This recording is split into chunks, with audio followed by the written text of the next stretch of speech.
ได้เจริญสติได้เจริญปัญญาก็ให้เกิดเป็นอานิสงส์มีกำลังแห่งขึ้นมากำลังแห่งทางจิตทางใจกำลังแห่งทางปัญญากำลังแห่งทางทรัพย์เมื่อมีมีแห่งกับมีกำลังมีปัญญาก็ให้เกิดขึ้นวันนี้แบบนี้จาคะคือการให้ทานเนี่ยบริจาคไปแล้วอันนี้ทรงจากการรักษาศีลตั้งแต่เราออกจากเฮือนมาพอออกไม่ออกจากเฮือนมาปุ๊บเราตั้งใจมาวัดเนี่ยศีลเราได้รักษาแล้วได้โอ้มื้อนี้ตั้งใจว่าไปวัดอาจารย์ลินอาจารย์บุญไล่ก่อนนะอยู่บ้านนายางเมืองนาสิทองนครหลวงเมืองจันทร์ได้ยินข่าวว่าผู้ใดก็ว่าผู้ใดก็ว่าทุกๆวันพฤหัสนี่มีพ่อตู้แม่ตู้ออกสนญาติโยมมาสวดมนต์ภาวนาเป็นจำนวนหลายผู้หลายคนจะว่าไปประชุมมื้อก่อนอยู่นครหลวงเขาในกล่องประชุมเขาจนว่าวัดพระอาจารย์ลินเนี่ยแม่นเป็นอันดับหนึ่งที่คนมาสวดมนต์ทุกๆมื้อเป็นคนที่มาบำเพ็ญบุญบำเพ็ญกุศลหลายกว่าหมู่เมืองนาเสทองเป็นอันดับหนึ่งของเมืองนาเสทองนะที่ญาติโยมได้ทำมาสวดมนต์เพราะอย่างได้มาฝึกจิตฝึกใจมาสวดมนต์ภาวนาได้ความสงบได้ความสุขได้ความปิติกลับไปได้ความเอิบอิ่มปิติยินดีในบุญในกุศลเนี่ยพอไม่ออกบางคนกลับมาสวดแล้วโอ้กลับไปธุรกิจปังชีวิตเจริญก้าวหน้าครอบครัวยุ่งเย็นเป็นสุขบางเทื่อในครอบครัวมีปัญหาพอเข้ามาวัดได้มาฟังธรรมได้มาประพฤติปฏิบัติกลับไปผัวกับเบ้าดีเมียกับเบ้าดีครอบครัวก็มีความสุขความครอบครัวมีความสุขลูกหลานกับบ่มีความทุกข์อกทุกข์ใจกับหาเงินหาข้าวขึ้นก็เจริญครอบครัวสามัคคีกันก็เจริญบ่ได้รักษาศีลบ่ได้ฆ่าสัตว์ตัดชีวิตบ่ได้ลักทรัพย์ของผู้อื่นเบียดเบียนผู้อื่นบ่ได้ประพฤติผิดในกรรมคุณบ่นอกใจลูกนอกใจเมียอยู่ในศีลในธรรมบ่เว้าโต๊ะหลอกลวงเป็นต้นไม้พ่อใหญ่นี่หน้าตาดีระวังเด้อ ระวังได้เจ้าเดี๋ยวบ่พึ่งบ่โต๊ะบ่หลอกบ่ลวงนี่บ่เบียดเบียนผู้อื่นให้เสียทรัพย์สมบัติบ่ดื่มเหล้ามาสุราเป็นบ่เกิดแห่งอกุศลนะเมื่อรักษาได้แบบนี้บุญก็เกิดบุญเกิดความสุขก็เกิดเนาะพ่อใหญ่เนาะเนี่ยบ่นั่งสมาธิสวดมนต์ถือศีลหน้าตาก็ยิ้มแย้มแจ่มใสแต่ปัญญามาหันโจ๊ะตึงกับไปเนาะสังคมกับไปเนี่ยวัดกับเข้าเล้ากับกินเขาไม่ใหญ่เนาะวัดกับเข้าเล้ากับกินแต่กับปลาซาจักว่าได้เนี่ยสังคมนี่แหละแต่เอาเขาสังคมเขากับเมื่อเขาวัดเขาวางเขาก็ได้ถือศีลแล้วเด้ได้มาวัดภาวนากับถือศีลแล้ววันนี้พอถือศีลรักษาศีลภาวนาแล้วนี่มาสวดมนต์มานั่งสมาธิภาวนาอันนี้ได้โดยบุญหลายเนี่ยพอบุญหลายกระมู่แม่อันนี้นะที่เขามานั่งตะเมาะตะแม่นั่งกันอยู่นี่นะคือมาบำเพ็ญบุญให้ตัวเองผู้อื่นสิเฮ็ดแทนเฮากับอะไรเฮ้ยมู่เอ้ยมือนี้ไปสวดมนต์แทนเฮาเด้อมู่เอ้ยไปนั่งสมาธิแทนเฮาเด้อมันบ่ได้กับเดียเสมือนเด้พอเอ้ยไปกินข้าวแทนอาจารย์นะเด้อนะอาจารย์ก็บอกอิ่มแต่พอผู้ไปกินไม่ผู้ไปกินแต่นั้นเราต้องเฮ็ดเองทำเองมาเองจึงได้ผลบุญกุศลจึงหนุนนำดวงชีวิตดวงศรัทธาของเราฉะนั้นบุญจึงเกิดจาก3อย่างคือทานจาคะบริจาคทรัพย์สมบัติจาคะนี่ให้ทานนี่ก็มีหลายทานเลยทานหอยยิ้มทานใบหน้าทานกับความคิดทานกำลังใจนี่หลายทานทรัพย์สมบัติเข้าของวัตถุเข้าถึงบริวารทั้งหลายรักษาศีลกายวาจาใจให้บริสุทธิ์พุทธพ่องก็เกิดเป็นอานิสงส์ภาวนาจิตใจสงบเกิดสติปัญญาบ่เบียดเบียนเป็นบุญเป็นกุศลถ้าผู้ใดประพฤติได้เนี่ยพอออกไม่ออกถ้าผู้ใดรักษาศีลได้ภาวนาได้เนี่ยสมาธิเขาเป็นจิตสงบพอจิตเป็นสงบแล้วเนี่ยอันที่บ่เคยเห็นก็สิได้เห็นอันที่บ่เคยหูก็สิได้หูลองมึงเด้อเอาไปประพฤติเบิ่งเฮ็ดใจให้สงบใจให้นิ่งมือพระอาจารย์ปิดวาจาเขากรรมฐานเนาะตั้งใจไว้ว่าหลังจากเสร็จงานสมโภชเนี่ยสิปิดวาจา3 มื้อเข้าภาวนาอดอาหารสันตะเจกับภาวนามื้อ 1 มื้อ 2 มื้อ 3 มื้อแรกห้วยใจมันสงบเนี่ยมันความตั้งใจเนาะการนั่งภาวนาโจโอเล่ก็ไปนั่งน้ำพุ่นละอยู่ในพุ่นละกองต้นเข่งไม้ใหญ่ๆบ่นเป็นตายานพุ่นละไปนั่งคนเดียวคนหนาวลุกว้าวพุ่นแล้วพอเมื่อนั้นนั่งสมาธิภาวนาไปพอนั่งได้ประมาณ1 โมงกลางคืนโจโอเล่ก็ได้ยินแล้วเป็นเสียงให้ สียงให้เสียงห้องทุกข์ความทุกข์ความทรมานคนก็นอนมาแล้วเสียงตู้เสียงเพลงกับผมมีแล้วว่าไง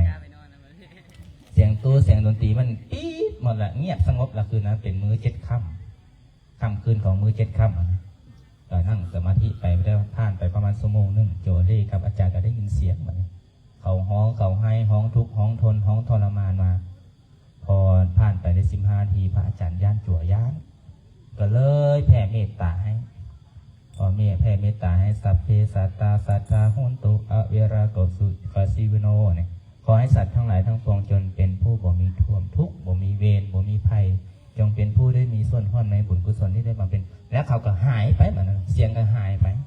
เสียงก็เงียบไปพอมือตาแผ่เมตตาให้เดี๋ยวเลยกะโอ้เมื่อก่อนอาจารย์ได้ยินเสียงอย่างบอกผู้ใดมาห้องมาให้พระอาจารย์ก็เลยอันนั้นนะเขามาขอบุญน้ำนี่ถ้าเขาประพฤติปฏิบัติเขาก็มาขอพอจั่วกลับไปกับพระอาจารย์ก็ตั้งใจปิดวาจาฮอด1 โมงก็ตั้งใจบริภาวนา1 โมงครึ่งอธิษฐานปิดวาจาบอกว่าบอกว่าบอกโอ้บอกลมบอกพบผู้ใดนั่งภาวนาอยู่กองดนเข่งพอผ่านไปฮอด2 โมงเสียงแหลมๆมาได้ไม่ใช่เสียงเสียงแหลมโอ้ยเป็นตาญาณนี่ออกคนหัวนี่นะตั้งคือเล็กนี่นะคนโบนี่ตั้งขึ้นมาพอแบบว่าตัดสินใจมันเสียงอย่างผู้ใดมาฮ้องมาให้อย่างนี้มื่นตาขึ้นมาโหบ่เจออย่างไม่ใช่โหบ่เจออย่างนะอย่าเว้าหลายย่านไม่ออกย่านนะในหลวงปู่กาไปเข้าห้องน้ำเจอกระต่อไม้3 กระต่อไม่ออกสูงเหยียดฟ้าของสูงแท้สูงว่ากระต่อไม้บนเนินเตะดองฮะนะแต่กลางเว้นพอบ่มีต่อไม้ไหนกลางเว้นพอบ่มีอยู่บนนั้นนะบนเดินนั่นนะเดินมันโล่งตัดสินใจมืนตาขึ้นมาส่องเสียงผู้ใดน้องก็มาห้องมาให้มืนตาไปบางป้าติโตเจอต่อไม้3 ต่อตั้งกระดิ่งก็คือสีหูมันโตอย่างเนาะก็เลยว่าโอ้ตายแท้กูคนโบกกับลุกขึ้นนิ่งสิลุกกับลุกบ่ได้สิย่างกับย่างบ่ได้มันมึนขามันจังก็เลยตั้งใจพุทโธเนาะพุทโธพุทโธพุทโธทอตั้งสติได้กับแผ่เมตตาพอแผ่เมตตาให้เขากับไปจึงว่าสถานนี้นะมันเป็นภาษาเก่าที่เฮาทั้งหลายได้มานั่งสวดมนต์ภาวนาของมือนี่คือมาบำเพ็ญบุญแล้วเฮาอุทิศบุญให้กับเจ้าเพราะว่าสถานนี้มันเคยเป็นสถานที่เป็นสนามรบและคนตายแล้วเขามาทิ้มแล้วก็เป็นภาษาเก่าผีตายโหงเขามาทิ้มอยู่นี่หมดบางกุฏินะไปสร้างทับวันเขาเจ้าฝั่งซบโซนดังพุ้นแห่งเขาเจ้าแขนคอตาย3-4 คนนะบ้างเด้ออย่าย่านไม่ออกเลยโซนด้านใต้ทางในเขาแขนคอตายโซนนั้นทางหน้าเขาเจ้าเอาคนผีตายโหงมาฝังโซนด้านในเขาก็ฝังแต่กระผ่านมาหลายปีแล้วเป็น10 กว่าปีแล้วเราไม่ออกที่เขาเป็นภาษาเก่าหลังจากนั้นเขาหันมาเป็นธุรกิจเขาก็มาให้ธุรกิจกระกบกระทงกระเพื่อนไปไทยพวงคนไปกระดูกกระเดียกกระจักกระเจิงไปดวงจิตดวงวิญญาณที่ยังตกทุกข์ไอ้ยากบ่ทันมดวิบากกรรมไสกรรมอยู่นั่นน่ะที่เฮามานั่งสวดมนต์ภาวนาก็คือมาบำเพ็ญบุญให้ตนเองอันนึงกับมาอุทิศบุญให้กับเจ้าได้ไปพุทธไปเกิดและด้วยอานิสงส์นั้นมันจะย้อนกลับมาปกปักรักษาคำพูนมาปกป้องคุ้มครองเฮาให้อยู่เย็นเป็นสุขครอบครัวเจริญรุ่งเรืองพอออกจากกรรมฐานภาวนาไม่ใหญ่ส่วนมาบ่มื้อนี้ไม่ใหญ่ส่วนไม่ใหญ่วันไม่ใหญ่กรรมาแล้วมันมาใส่บาตรเพิ่นก็ว่ากับเขากรรมฐาน3 มื้อเนี่ยอาจารย์ขน้อยขอตัวดีแล้วเนาะอันนี้ก็บ่ฮู้แล้วว่าตัวดีถ้าค่อยฮู้ค่อยก็บอกลูกศิษย์ลูกหานะก็เลยเลี้ยวไปเห็นป้ายยันไปอาจารย์อยู่กองต้นไม้เข่งไม่ออกไปเบิ่งอยู่กองต้นไม้เข่งบนศาลพระภูมิมีอยู่นั่นนะ6446อยู่นั่นเดี๋ยวเพิ่นก็ไปซื้อเหล็กไทยฟาดคือแบบตื่นเช้ามาไปเอาเงินอยู่ไทยหาก็มาเมื่อวานได้มาโอ้โหโมทนาสร้างบุญบ่ฮู้ว่ามื้อนี้มาบ่นั่งอยู่ไสน้อคือสิบ่ได้มาดีใจถึกเลขบ่แม่บ่ฮอดหว่านี่แม่สมจิตก็มาได้มื้อนี้ญาติโยมเขาที่เขาทางมดเอาบ่อิ่มกันมดเอาบ่แม่กวางมดเอาบ่ถ้าเขามดอาจจะให้อาจารย์ดิ้นได้เว้าได้โอ้ได้รวมกับศรัทธาญาติโยมได้รวมปรารภธรรมรับลำดับต่อไปขออาราธนานิมนต์พระเดชพระคุณพระอาจารย์ลินสกิโตเจ้าอาวาสวัดป่าบุญรินทร์นครามได้ปรารภธรรม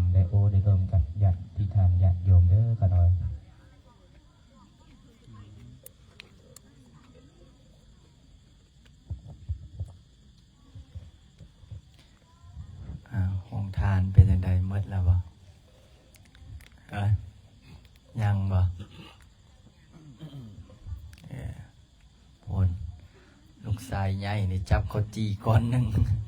สิกินนะกับผัดเกรงใจจั่วแอบกินไม่ได้ก็ถือว่าโอกาสดีเนาะที่พอออกไม่ออกได้ตั้งใจมาสวดมนต์ตั้งใจมาสวดมนต์อันนี้นั่งให้เต็มเด้อนั่งให้เต็มขยับขึ้นมาขยับขึ้นมาอย่างให้เต็มจะได้งามเดี๋ยวขยับขึ้นมานี่แต่ละบอนขยับขึ้นมาขยับขึ้นมาไอ้จอเศรษฐีหันตู้ตัวนั้นมาได้ให้มันได้เสมอเสียงไม่ออกขยับขึ้นมาก็ได้สำนั้นล่ะพอดีงามโอ้ยังคิดในใจพระอาจารย์ว่าสิปูกระเบื้องกระโลอยู่นี่ยังถามบ่ออกไม่ออกหลายคนอยู่ได้ตกลงกับบ่ทันได้ไม่ออกตกลงกับบ่ทันได้ว่าเพราะว่าเมื่อก่อนนั้นได้ถามกันว่าซุ่มนึงกับว่าอาจารย์ไซส์สีเขียวเด้อปูนี่ถามอีกคณะหนึ่งบอกคณะมึงว่าจะได้เอาสีแบบธรรมชาติเด้อสีที่มันเบิ้งแล้วสบายหูสบายตาสีหินอ่อนบางคนก็มักสีเขียวบางคนก็มักสีหินอ่อนบางคนว่าเอาสีน้ำทะเลได้อาจารย์ได้ถ่ายรูปออกมาจังงามก็เลยพระอาจารย์สรุปไปสรุปมาพระอาจารย์ก็เลยบอกโอ้สีใดกระบอกคักไม่ออกเพราะว่าช่วงนี้สีบุมีเงินปันใดเนาะโอ้เจ้าคิดว่าแม่สีใดกระเว้าน้ำกันจะซื้อบะจกสิเนาะไม่ออกบอกว่าโอ้อาจารย์ไอ้ช่วงนี้เขาน้อยว่าสีมากะพระอาจารย์กับบุมีน้ำมันรถก็เป็นแต่อีดูต้นเลยไปต่อคิวใส่น้ำมอกน้ำมันต่อไปต่อมาฮอตคิวเจ้าของมดเมื่อวานนี้พระอาจารย์ไปกินนิมนต์เห็นเขาต่อคิวเลี้ยงอยู่ก็เลยบอกกล้าไปใส่แล้วตรงนี้ยังสิเดินทางไปทอดพระป่าอยู่สวรรณเขตเดินทางไปทอดพระป่าอยู่สวรรณเขตมื้อวันที่21ยังส่องจิตส่องใจอย่างนี้โอ้สิมีน้ำมันตอนไปนี่พอมีขอยันแต่ตอนกลับมันตอนไปนี่ใส่เต็มถังตอนนี้ก็สินั่งรถเมล์รถทัวร์ไปพอดีว่าจองไว้คันหนึ่ง45 บ่อนนั่งผู้ใดอยากไปมีบ่น้อบางคนบอกอาจารย์ไปฟรีวะบ้ายังส่งจิตส่งใจว่าสิไปฟรีนะก็เดี๋ยวเขาหาว่าเฮารวยเกินก็เลยบอกเอาแล้วแต่ศรัทธาซะเนาะแล้วแต่ศรัทธาซะผู้ใดอยากไปมีบ่อยู่นี้ผู้นั่งอยู่นี่มีบ่ฮู้อยากไป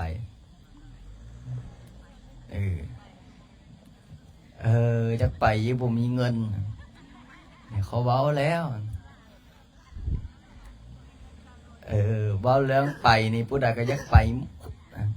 บางคนบอกว่าอาจารย์ออกค่ารถให้ข้าน้อยแม่ข้าน้อยสิไปนำให้ไปให้มาพระอาจารย์ก็ยังส่องจิตส่องใจถ้าว่าสิออกค่ารถผู้นั้นก็อยากไปผู้นี้ก็อยากไปบ่เสื้อถามไม่ใช่นกแก้วไว้เนาะไม่ใช่นกแก้วบ่อยากไปติได้งานโพดพระอาจารย์ก็เลยว่ามื้อวันที่21นี่ไปทอดพระป่าไปเป็นเจ้าภาพเป็นเจ้าภาพช่วงนี้ผู้นั้นก็ให้เป็นผู้นี้ก็ให้เป็นที่แรกว่าสิเป็นเจ้าภาพช่วยเพิ่นหลายร้อยล้านอยู่แต่วัดนั้นก็ขอวัดนี้ก็ขอบ่ตั้มก็20วัดแล้วให้พระอาจารย์ไปเป็นเจ้าภาพตอนนี้เนี่ยมีชื่อเลี้ยงลงมาพระอาจารย์บ่ไล่ว่าอาจารย์ลินคือไปซ้อยแต่วัดนั้นวัดนี้วัดเฮาได้ศาลาบ่ทันแล้วพระอาจารย์ก็เลยบอกว่าโอ้ไม่ออกเลยพระอาจารย์ก็ไปซ้อยน้อยว่อนละ100 200สวดกระถางเงินล้านก็ยังสวดนำบ่ทันป้าโถนี่เสียงแฮบๆนี่บ่แม่นหยังได้เมื่อคืนนี่ก็108มื้อนี้ได้สิเอา108บ่แม่น ฮะอาจักจบอ่ะเอา30ไอ้จัวยอมแพ้แล้วได้มื้อนี้สวดให้แม่แก้นได้มื้อนี้แม่แก้นเพิ่นเป็นเจ้าภาพบูชาดอกไม้ธูปเทียนเสริมบุญเสริมบารมีเปิดโชคเปิดลาภตอนนี้น่ะเรื่องการสวดมนต์นี่ขึ้นกับจิตศรัทธาแม่น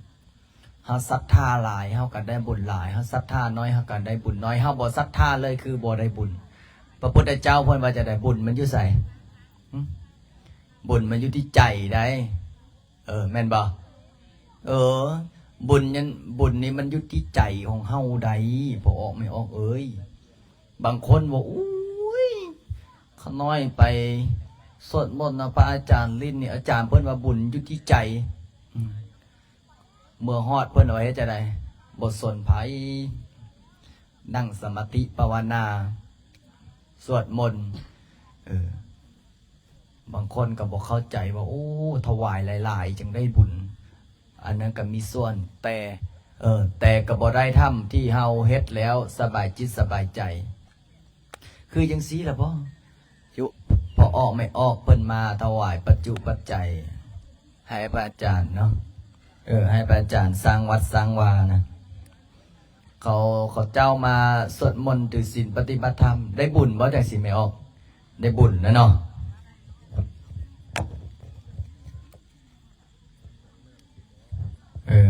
ได้บุญเลยถ้าผู้มาสวดมนต์ผู้มาปฏิบัติธรรมเจ้าคิดบ้างแม่แรกๆนะเจ้าเขาแม่สมจิตและกับแม่ค่ำแล้วมานั่งอยู่แถวนี้เนาะมาถวายน้ำอ้อยมาถวายน้ำอ้อยให้พระอาจาร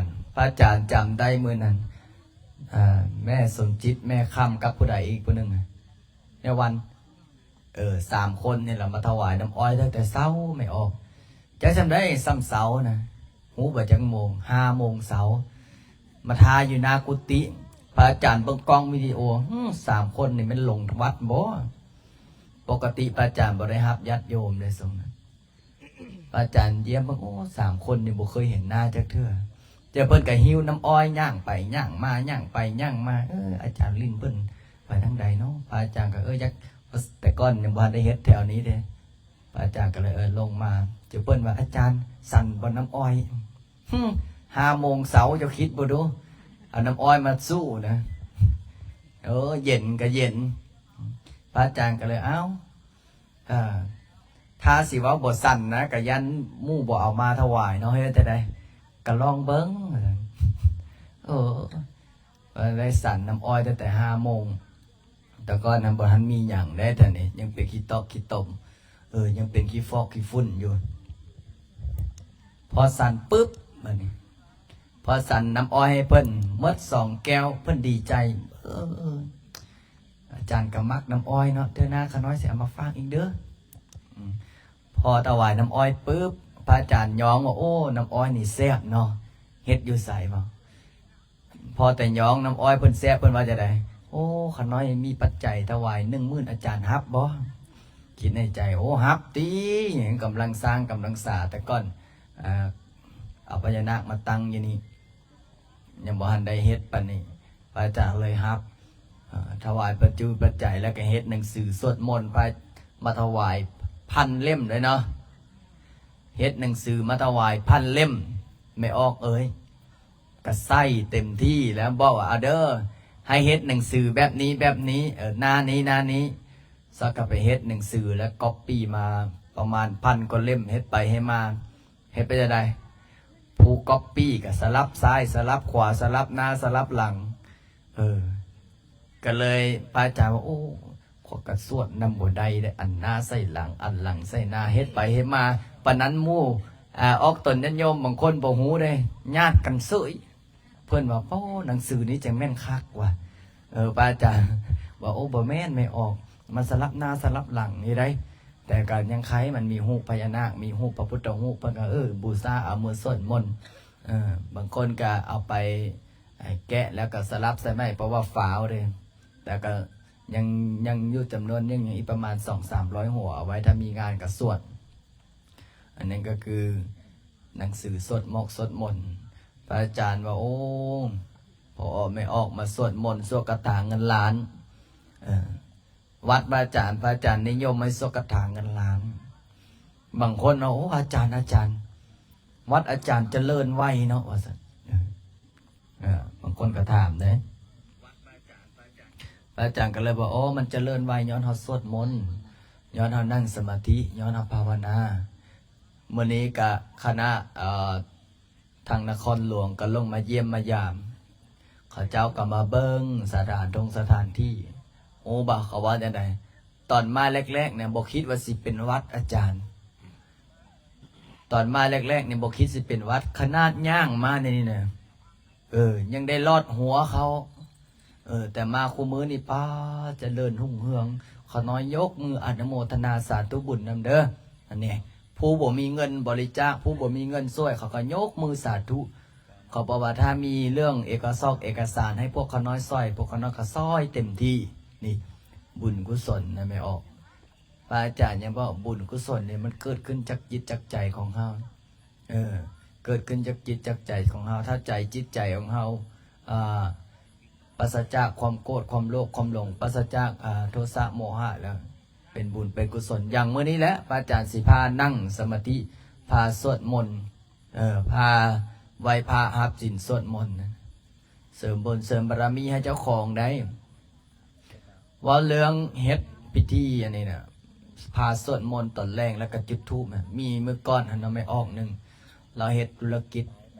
ลุ่มดอนขึ้นลงบางคนกับตัวเอาเงินเราก็ตึกนึกนองเราก็ว่าโอ้อาจารย์เขาน้อยนี่นะตอนนี้นะชักหน้าบทถึงหลังว่าเอกสารก็ยื่นไปแล้วเฮ็ดอันใดทำอันใดก็ติดก็คัดอาจารย์พอมีวิธีบ่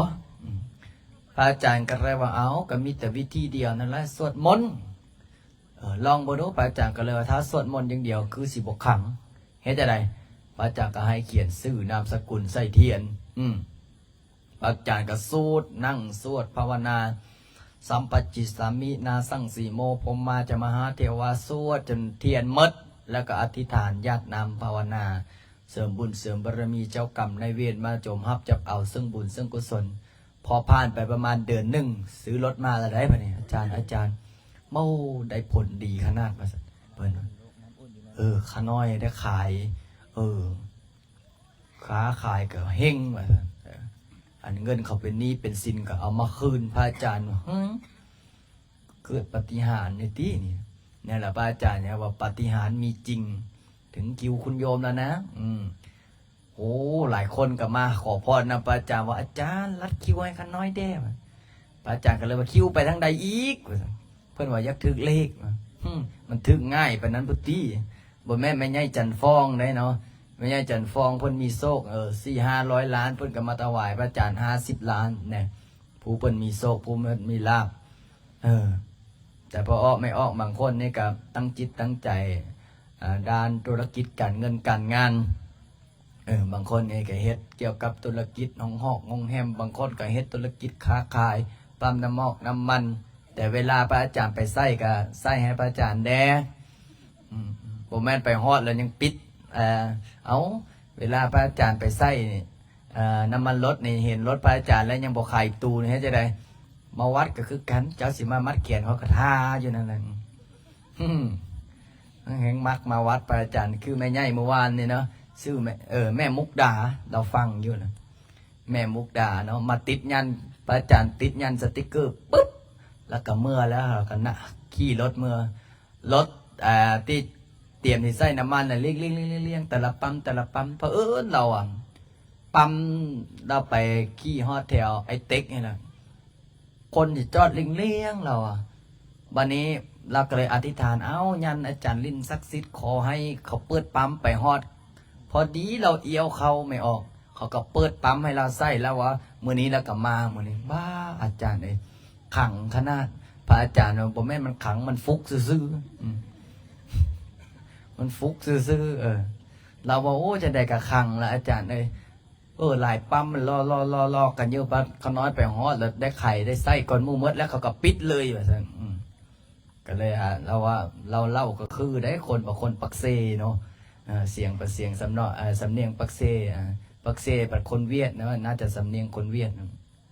นี่ก็คือมื้อนี้เราก็มาบางคนนี่ติดอกติดใจวัดพระอาจารย์ลิ้นนะตอนเช้าก็เห็นตอนแรงก็เห็นเฮ็ดไปเฮ็ดมาเฮ็ดเป็นไรเพิ่นว่าโอ้อาจารย์ถ้าแม่นมีกุฏิให้ขน้อยอยู่ขน้อยก็สิอยู่วัดอาจารย์นี่ละพระอาจารย์ก็เลยนั่นแหละวัดอาจารย์ลิ้นนี่พระอาจารย์จะสังเกตพอออกไม่ออกมาสังเกตบางเห็นบ่วัดพระอาจารย์นะผู้เฒ่าผู้แก่ผู้หนุ่มผู้น้อยผู้ยากผู้จนมั่งมีดีสุขพระอาจารย์ฮับหมดเนาะบางคนอาจารย์ลิ้นฮอนปันนี้คือนั่งยุกเต้นไปนี่เนี่ยบางคนยังสงสัยได้พระอาจารย์นั่งฮับญาติโยมอยู่ตรงนั้นเห็นบ่จักน้ำจักลงตุงนั่งพอออกไม่ออกมาถวายบางคนถามอาจารย์คือบอกไปฮับอยู่ห้องแอร์พุ่นบ่อนเย็นๆพุ่นนั้นขน้อยเลยอีดูตนอาจารย์ทั้งจ้อยทั้งดำทั้งผอมขนาดจ้อยทั้งดำทั้งผอมปานนี้ไม่ออกบางคนมายังบอกเพิ่นอยากได้รูปประคำนะเพิ่นว่าโอ้อาจารย์เห็นในตัวจริงนี่ล่อเนาะคอยหูแล้วมุกเดิมๆไซส์ค่อยบ่ได้แล้วพระอาจารย์ก็นั่งฮับญาติโยมอยู่นั่นน่ะผู้ยากผู้จนมาพระอาจารย์ฮับหมดแต่ถ้าเฮาไปฮับอยู่ห้องแก้วไปจะได้ผู้เพิ่นขี่รถจักรมาเพิ่นว่าโอ้เขาไกลอาจารย์ลิ้นบ่ได้ดอกเบิ่งดูกุฏิเพิ่นอยู่ติดแอร์แต่พระอาจารย์นั่งฮับอยู่นี้เป็นจังไดเห็นบ่พอออกไม่ออกหลายคนมาบางคนสิตกทุกข์ได้ยากมาขออันอยู่อันกินบางคนสิขอค่าน้ำมันรถกลับบางคนสิขอนั้นขอนี้พระอาจารย์ก็เลยเมตตาหมดทุกคนคือคนเฮาน่ะมันอยู่ที่ใจได้ไม่ออกพอออกไม่ออกก็คือการเห็นบอกพระอาจารย์แจกเหรียญให้ผู้ใดได้บ่ทันได้เรียนผู้ใดบ่ทันได้เรียนซื้อยกมือขึ้นไปดูสมพอพวกนี้แม่นดนได้มาวัดเถื่อนะผู้อื่นเขาได้มดตื้อเนาะเจ้าคิดเบิ่งแม้ขนาดพ่อใหญ่นั่งอยู่ด้านหลังนะเมื่อคืนนี่นะเอาเหรียญมาพระอาจารย์3 เหรียญแล้วว่าอาจารย์บูชาบ่เหรียญละ1,000พระอาจารย์คิดในใจเอามาแต่ทั้งไหนเอากับเหรียญของอาจารย์นั่นละบ่พระอาจารย์ก็เลยเหรียญละ1,000ติค่อยติดหนี้ก็ได้ตอนนี้ค่อยมีแต่ถ้าใดเราว่า900,000เราว่าอาจารย์เป็นหนี้เขาน้อยได้พระอาจารย์ก็เลยเดี๋ยวพุ่นละถ้าปล่อยได้เหรียญละ1,000เมื่อใดพุ่นละจะให้เจ้าแล้วก็ไปเก็บไว้ได้3 เหรียญบัดนี้ถ้าเขาบูชาเอาแม่เจ้ามือนี้ถ้ามือนี้เจ้ามีนี่ค่อยให้เลยเหรียญละ1,000อีกเนี่ยมีบอกของประตูผู้ได้เรานั่งผู้เดียวเราจะพูดให้เด็กเสื้อขาวเราแต่ก้อนนี้มาเราหายใจยากไม่ออกพอมาสวดมนต์นะพระอาจารย์โอ้สุขภาพแข็งแรงอัศจรรย์ได้ไม่ออกสวดมนต์ภาวนานะอัศจรรย์ได้นี่พระอาจารย์กสิสวดเสริมบุญเสริมบารมีเสร็จเรียบร้อยพระอาจารย์สิอ้อมฝ่ายมงคลให้หมดผู้ใดที่แบบลุกขึ้นลุกลงให้นั่งผู้ใดขี้ค้านสวดมนต์มักลุกขึ้นลุกลงให้ออกจากฝ่ายมงคลก่อนเพราะว่าอย่างเวลายันคามฝ่ายมงคลพระอาจารย์กสิเอาฝ่ายมงคลออมให้ออกตนญาติโยมสูตรให้เป็นสิริมงคลจะได้เฮงจะได้รวยจะได้ปังอยู่นี้ก็มีคนยักรวยอยู่ตีโน้ความยักรวยจุดทั้งใดบ้านเกิดเฮานั่งอยู่ใส่บ้านเกิดเฮา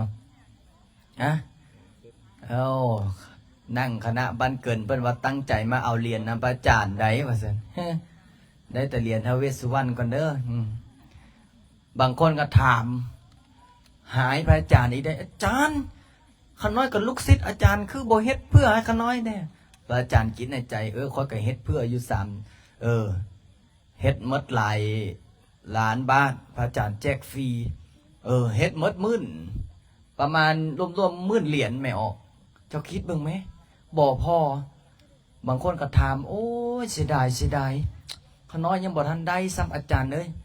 พระอาจารย์ก็เลยพอออกไม่ออกขอโทษขออภัยนำผู้บ่ได้เหรียญนะเพราะว่าเรียนรุ่นนี้แม่นรุ่นพิเศษเจ้าคิดเบิ่งแม้คนมาจะมืดฟ้าโมดินเนาะอาจารย์นั่งสมาธิอธิษฐานจิตตั้งแต่6 โมงเช้าจนถึง9 โมงแรงตั้งแต่9 โมงแรงจน6 โมงเช้าอีกนะตื่นเช้ามาพอออกไม่ออกได้รับลอกรับเหรียญเป็นสิริมงคลบางคนนี่ฟ้าวนะฟ้าวเมื่อเวียกเมื่อการบ่ได้นำเข่าซ้ำแต่บางคนนี่อดทนได้พระอาจารย์เลยว่าเก็บไว้รักษาไว้ดีๆเด้อเหรียญที่พระอาจารย์แจ้ง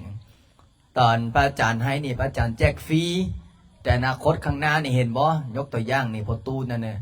เราเอามาปล่อยให้พระอาจารย์นะ แต่อย่าฝาเอามาป้อยหลายไม่ออกช่วงนี้พระอาจารย์กับบ่ท่านมีเงิน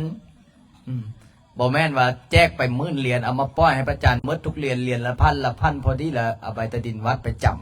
ำพอได้เอาเงินมาให้พวกอ้อวันนี้ท้าสุดเจ้ากับผู้ใดเอามาแล้วเขาสิป้อยให้ไผ่ละบัดนี้ก็เลยบอกช่วงนี้ก็เก็บไว้ก่อนให้มันมีราคาพระอาจารย์สร้างวงสร้างวัดแล้วผลก่อนก็สิได้เอามาให้พระอาจารย์ถ้าผู้ใดว่าโอ้อาจารย์ขน้อยนี่เนี่ยมีเหรียญของอาจารย์นี่ขน้อยขอเปลี่ยนเป็นเงินได้บ่พระอาจารย์ก็พิจารณาบางคนนี่การอยากได้เงินไปเพื่อไปลูกเฮียนก็มีบอกโอ้อาจารย์ขน้อยนี่เงินบ่ท่วงบ่ท่านขอเปลี่ยนเป็นเหรียญนี่เป็นเงินได้บ่ก็ได้พระอาจารย์ก็สิพิจารณาให้แต่ทั้งนั้นทั้งนี้ก็ย่าเด้อพอเอาไม่ออกให้เก็บไว้ก่อนผู้ใดบ่ทันได้ก็เสียใจซอรี่เด้อมาซาถามอาจารย์บัวไล่อาจารย์บัวไล่คอยก็หมดละได้อาจารย์ลินเลยเขาน้อยก็หมดละได้หมดสรุปก็คือง่ายๆคือหมดแล้วหมดเลยแต่พระอาจารย์กระจ้งไว้อยู่ประมาณ200 เหรียญ200 เหรียญพระอาจารย์ก็เฮ็ดยานเพราะว่ายานคนขอพระอาจารย์เฮ็ดจะได้พระอาจารย์ก็เฮ็ดขุดลงแล้วก็พระอาจารย์เอาซีมังปิดพ่นเลยให้มันขึ้นราคาแบบถ้าเขาหาซื้อแบบบูชากันเหรียญละ3-4 พันบาทค่อยเอาออกให้มาออกตนญาติโยมบูชาบ่ได้โลภไหนไม่ออก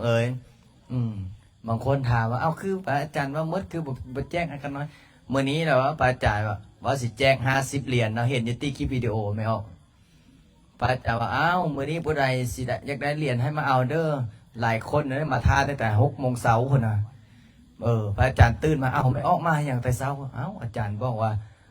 มาเอาเหรียญเขาน้อยก็ฟาดมาแต่เช้าแล้วมาลงคิวไว้ให้ไปให้มาพวกที่มาตำหลังบ่ได้ซ้ำพวกมาตำหลังบ่ได้ซ้ำพระอาจารย์ก็เลยว่ามีแต่50 เหรียญนึงแจกให้พอออกไม่ออกเอาไว้ไปค้ำไปคูณไปบ้างไปมีผู้ใดมีแล้วก็พระเจ้าองค์ดำวันนี้พระเจ้าองค์ดำมันมี3 สีดำแล้วก็สีเขียวสีแดงเนาะพระอาจารย์เห็นอันนึงลงยาเขียวอันนึงลงยาแดงอันนึงลงยาดำวันนี้สมมุติเท้าวันนี้พวกโบหูนะใช่แล้วพระเจ้าองค์ดำขน้อยคือได้สีแดงพระอาจารย์ก็เลยอันนั้นแหละอันพระเจ้าองค์ดำบ่แม่นแล้วก็มาเถียงอะไรเพราะว่ามันแดงเด้เพิ่นว่าพระเจ้าองค์แดงอันนี้บ่แม่นองค์ดำพระอาจารย์ก็เลยอ่านซื้อบ่รู้ในกล้องพระอาจารย์ก็เขียนว่าพระเจ้าองค์ดำเพิ่นก็ยอมละสังเฮ็ดไปให้มาเกือบพระอาจารย์ยึดคืนซ้ำบางคนก็บ่ฮู้นะก็ไปแต่อีดูตนเขาเจ้าเลยแต่ถ้าผู้ใดบ่ได้ก็คือพระอาจารย์บอกเด้อบ่ต้องเสียใจเอาไว้รุ่นหน้าเนาะยังจะคนว่ายกมือบ่รู้เพื่ออาจารย์บ่ไล่เพิ่นมีมันจะยกลายเทื่อแขนจนร้อยพุ่นนะมาแต่ทางใดเคยมาจากเทื่อละมาหลายเทื่อคือบ่ได้นำเขาเจ้าอย่าบอกได้ว่าคือไอ้จุนึ่งหันเล่าว่าอาจารย์ตอนอาจารย์แจ้งนะแม่เขาน้อยไปเข้าห้องน้ำความสวยนะ ตอนเขาแจ้งว่าบทเจ็บท้องมาเจ็บท้องเขาแจ้งคือพระอาจารย์มือนะบ่แจ้งไปบัดนี้เอาเด้อใกล้หมดแล้วเด้อยังสองจิตสองใจเอาว่าอย่างน้อยเพิ่นก็จกไม้ค่อยแล้วว่ามันออกมาผันหมดเสียแล้วหลายคนละได้ดวงบ่มีคืออาจารย์เล่าไอ้จั่วน้อยนะบ่ไปบิงทบ้านนะบ่อุตส่าห์หอบบ้านหอบพามาเสร็จเรียบร้อยมานอนอยู่กองบนไอ้พระนะบ่เขาไปบิงทบ้านมดตื้อเจ้าของไปยังไงนอนลืมตื่น อุตส่าห์มาตั้งแต่4 โมงเช้ามาก้อนจั่วใดละจั่วอ้วนบ่อยู่ใส่ละมาแต่เสาไม่ออกยานบ่ได้ไปบิงทบ้านนะเตรียมเตรียมผ้ามาวันนี้ตั้งแต่4 โมงเช้าไปยังไงหมู่ก็นอนอย่างนั้นเนาะวันนี้เจ้าของมาท้าดดแล้วไปยังไงก็ง่วงนอนแล้วบัดนี้นอนผัดนอนบนอื่นไปยันยุงกัดนอนบนอื่นไปนอนยันยุงกัดกันเลยเขาไปนอนอยู่กองไอ้พระพุทธรูปมันวันนี้เขาก็ไปหาบนนอนแล้วว่าไอ้จั่วไปใส่ละไอ้จั่วนี่หาบนใดก็บ่เห็นเขาก็ย่าละเสร็จเรียบร้อยไปฮอดบนกินนิมนต์ไอ้จั่วนี้ได้มาบ่ไปทางใดพอมาฮอดไอ้วัดบัดนี้ก็ถามว่าเจ้านอนที่ใส่นี่นอนอยู่กองพระนี่เด้โอ้ยเนี่ย เขาเอิ้นมาจากไหนยามมันซวยนะไม่ออกคือกับจุเปียกคือกันแหละเมื่อนั้นมื้อสวดมนต์ข้ามปีเนาะพอออกไม่ออกก็ใส่บาตรแล้วมันไอ้จุเปียกก็เตรียมบาตรมาบัดนี้พอเตรียมบาตรมันนอนโกะบาตรคนบอกคนน้อยนะเอาหัวซุปเข้าบ้านแล้วก็นอนโกนซอดเขาก็ไปถามเลยไอ้จุเปียกอยู่ไสคนบอกคนน้อยพาคุมมาตุ้มใส่ซุปเขาเนี่ยนะเขาว่าโอ้จุเปียกผมเห็นเอาบิงหน้าบ้านพอบิงแล้วบัดเนี่ยเขาก็บิงเมิดแล้ว7 โมงเช้าเพิ่นจะค่อยสีกีตาออกมาใส่ละบาทค่อยว่าซั่น ก่อนสิบิงหน้าบ้านเมิดแล้วว่าเรื่องบิงหน้าบ้านนี่ก็แปลกได้หลายคนหลายองค์เมื่อนั้นมือไอ้สมโพธิพระเนาะพระผ่านมาหลายบัดนี้ไม่ออกโยมก็มาหลายเนาะวันนี้เขาก็ใส่บาตรแล้ววันนี้ไอ้จัวบางองค์ก็สลาดเกินมาฮอดวันนี้เพิ่นก็เมื่อยเด้ขี้คานแด่มั่นแด่ละอุ้มบาตรลงมาถามว่าโอ้บ่มีบรรตั้งบาตรย่าละกูสิหาบรรตั้งบาตรบ่เห็นแท้สิก็ยกโต๊ะมาใส่เด้เนาะวันนี้บางองค์พัดสลาดเกินเนี่ยคือพระอาจารย์ว่าพระผ่านมาบัดนี้พระมาเพิ่นเปิดลืมบาตรว่ะเอาย่าเขาน้อยให้ยืมบาตรว่าซั่นมึงแม่บาตรก็ยังยืมกันจัวใดเขาให้เขายืมบาตรเด้จัวข้ามบ่จะใส่ให้เขายืมบ้านโอ้กับโพดโพแต่สิบ้านเจ้าของ อย่าให้เขาเฮ็ดจักเรื่อยเลยให้เขายืมบ้านเขาก็ได้เงินแล้วหน่อยได้ทั้งเงินได้ทั้งขนมเขาก็แบ่งอยู่ว่าเฮ้ยบ่แบ่งซ้ำเนี่ยแต่สิกะ50 ใช่เนาะไอ้จั่วน้อยโอ้วัดพระอาจารย์หลายองค์ก็หลายแนวเลยไม่ออกเอ้ยให้เขายืมบ้านพอออกไม่ออกกันอย่าให้เขายืมได้เอาเตรียมสวดมนต์บัดนี้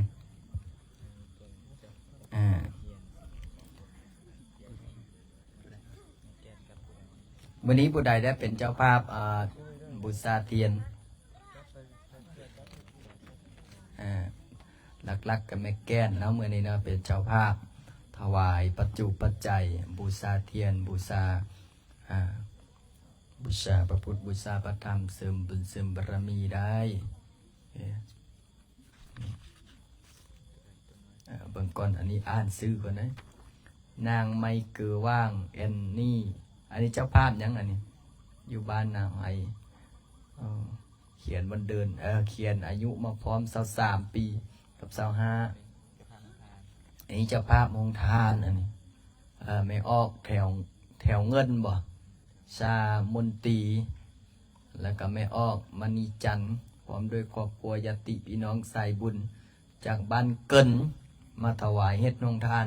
น้ำซากาแฟอนุโมทนาบุญกับแม่ออกสุนิตาถวายน้ำปนะน้ำฟักทองแล้วก็ที่หลักๆมื้อนี้เนาะก็คือเสริมบุญเสริมบารมีแม่แก่นจันทร์บุตรดาววงศ์บ้านคนงามนครปักเซบินมาจากปักเซบ่ได้เหมือนเดี๋ยวเจริญพรโยมแม่แก่นเดี๋ยวจุดเทียนบูชาเด้อขึ้นมาทางพี่มันไอ้จั่วไอ้เบิ้งเทียนเบิ้งไฟออกข้างๆก็ได้ฟ้องเดี๋ยวเตรียมยกไฟมงคลลงไปเลยให้เรากล้าคนเด้อเรากล้าหรือเป็นอะไรตั้งจิตตั้งใจพระอาจารย์อัศวินเทวดาสมันตันจังกวาเรโสอันตรังคาสันตุเทวตาสันธรรมังมุนิราสสะสนันโตสังกโมคาตังสังเคกาเมจโรเปกิริสิการตเตจันดาริเควิมาเนเทียมเปรเตจักขาเมตรวนากาเนเกหวันตุมิเกเตพมบาจายันดุเดวาสรันดรวิสเมยากันดาปนาคา เตียนทันดาสันติเกยั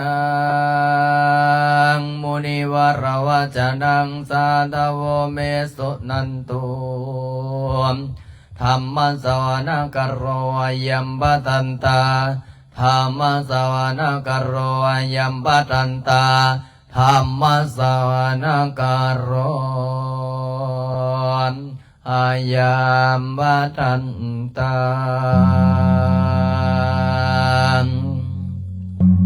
ข้าพเจ้าขอโอกาสลาตนาคุณพระพุทธเจ้าคุณพระธรรมพระสงฆ์คุณบิดามารดาคุณครูบาอาจารย์คุณงามความดีคุณศีลคุณธรรมพระยาอินทร์พระยาพรหมพระยายมราชท้าวจตุโลกบาลทั้งสี่เจ้าที่เจ้าทางจะรักรักษาเทียบไร้เทวาพ่อปู่แม่ย่าปู่องค์ดำแม่ย่ามณีจันทร์สิ่งศักดิ์สิทธิ์ทั้งหลา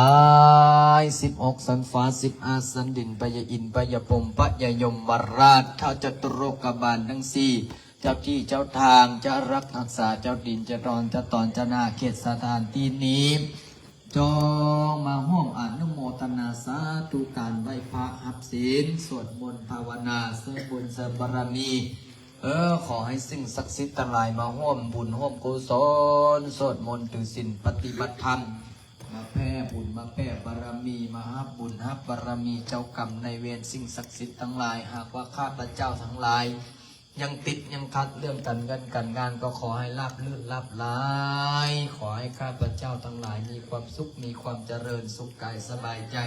มีโชคมีลาภมีสุขภาพแข็งแรงหายเจ็บหายจนให้เงินไหลนองให้ทองไหลมาให้ค้าให้ขายขึ้นให้เกิดให้ค้ำให้คุณให้ร่ำให้รวยให้ได้สิ่งกินเย็นให้เงินไหลนองให้ทองไหลมาแต่นี้เป็นไปสุขลาภวาสนาเปิดดวงการเงินการงานเปิดด้วยน้ำโมพุทธายะโดยเฉพาะมีเจ้าภาพเจ้าศรัทธา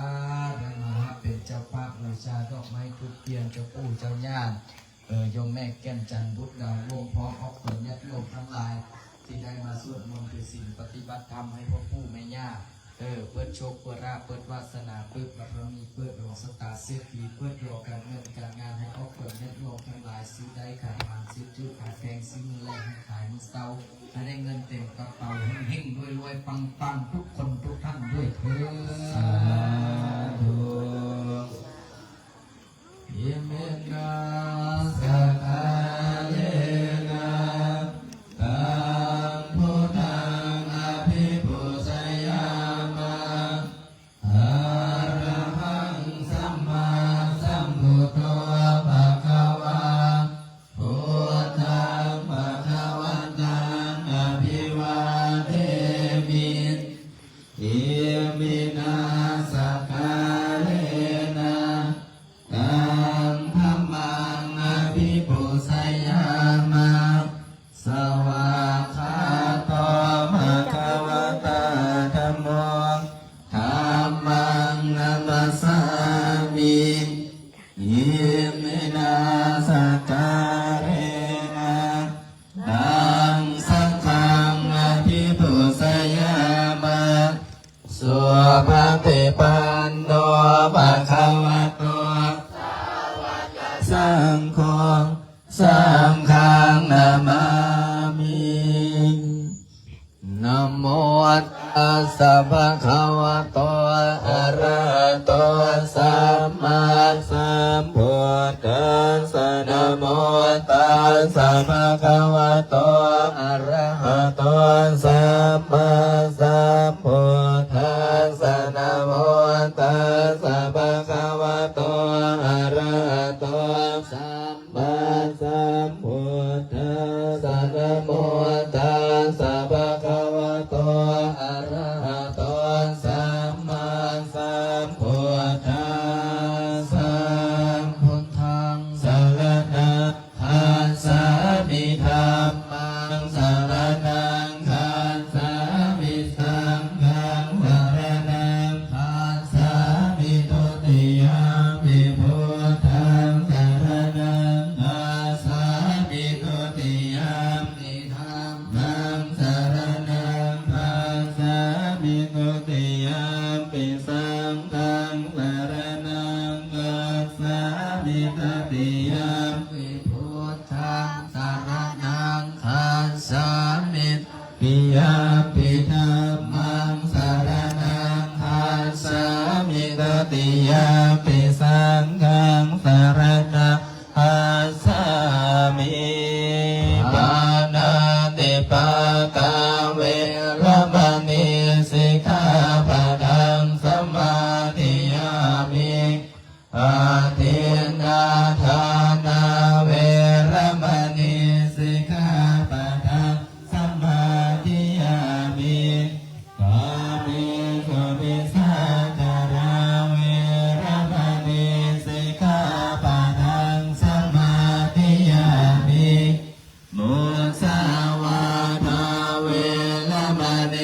สิกขาปะทังสมาธิยามิสุราเมรยมาสปามาทาปานาเวรมณีสิกขาปะทังสมาธิยามิอิติปิโสภะคะวะอะระหังสัมมาสัมพุทธวิสัชรณะสัมปันโนสุขโตโลกวิทูอนุตตรปุริสธรรมสารติสัทธาเทวมนุสสานังพุทโธ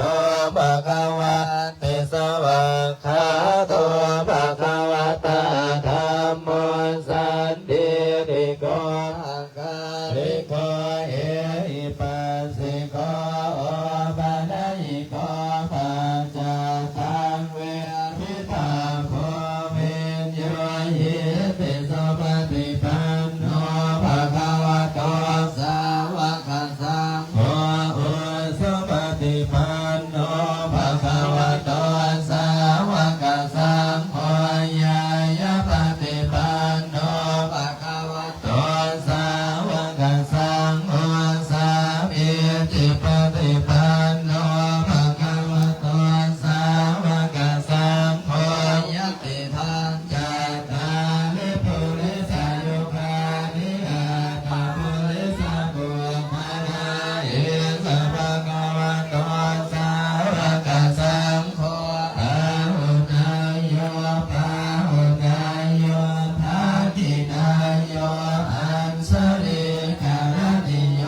อนุตตรังบุญญาเขตังโลกัสสติติปิโสภะคะวะอะระหังสัมมาสัมพุทโธวิสัชรณะสัมปันโนสุขโตโลกวิทูอนุตตรปุริสธรรมสารติสัทธาเทวมนุสสานังพุทโธภะคะวะติสวากขาโตภะคะวะตาธัมโมสันติริโกอาการิโกเอหิปัสสิโกโอปะนะหิโกปัจจตังเวหิตาโพเวนโยหิติโสปฏิปันโนภะคะวะโตสาวกสังโฆอุชุปฏิปันโนภะคะวะโตสาวกสังโฆญาญาปฏิปันโนภะคะวะโตสาวกสังโฆสามีติปฏิปันโนภะคะวะโตสาวกสังโฆยติดังจัตตาริปุริสยุคานิอาตาปุริสัมบุคคลาเอสะภะคะวะโตสาวกสังโฆอาหุนายโยปาหุนายโยทักขินายโยอันสริกาลนิโยอนุตตรังพุญญเกตังโลกัสสติติปิโสภะคะวะอะระหังสัมมาสัมพุทโธวิสัชญาณสัมปันโนสุขโตโลกวิทูอนุตตรปุริสธรรมสารติสัทธาเทวมนุสสานังพุทโธภะคะวะติสวากขาโตภะคะวะตาธัมโมสันติริโกอาการิโกเอหิปัสสิโกโอปะนะหิโกปัจจตังเวริตาโพเวนโยหิติโสปฏิปันโนภะคะวะโตสาวกสังโฆอุชุปฏิปันโนภะคะวะโตสาวกสังโฆญาญาปฏิปันโนภะคะวะโตสาวกสังโฆสามีจิปฏิปันโนภะคะวะโตสาวกสังโฆยติทังจัตตาริปุริสายุคานิอาตาปุริสัมบุคคลาเอตภะคะวะโตสาวกสังโฆ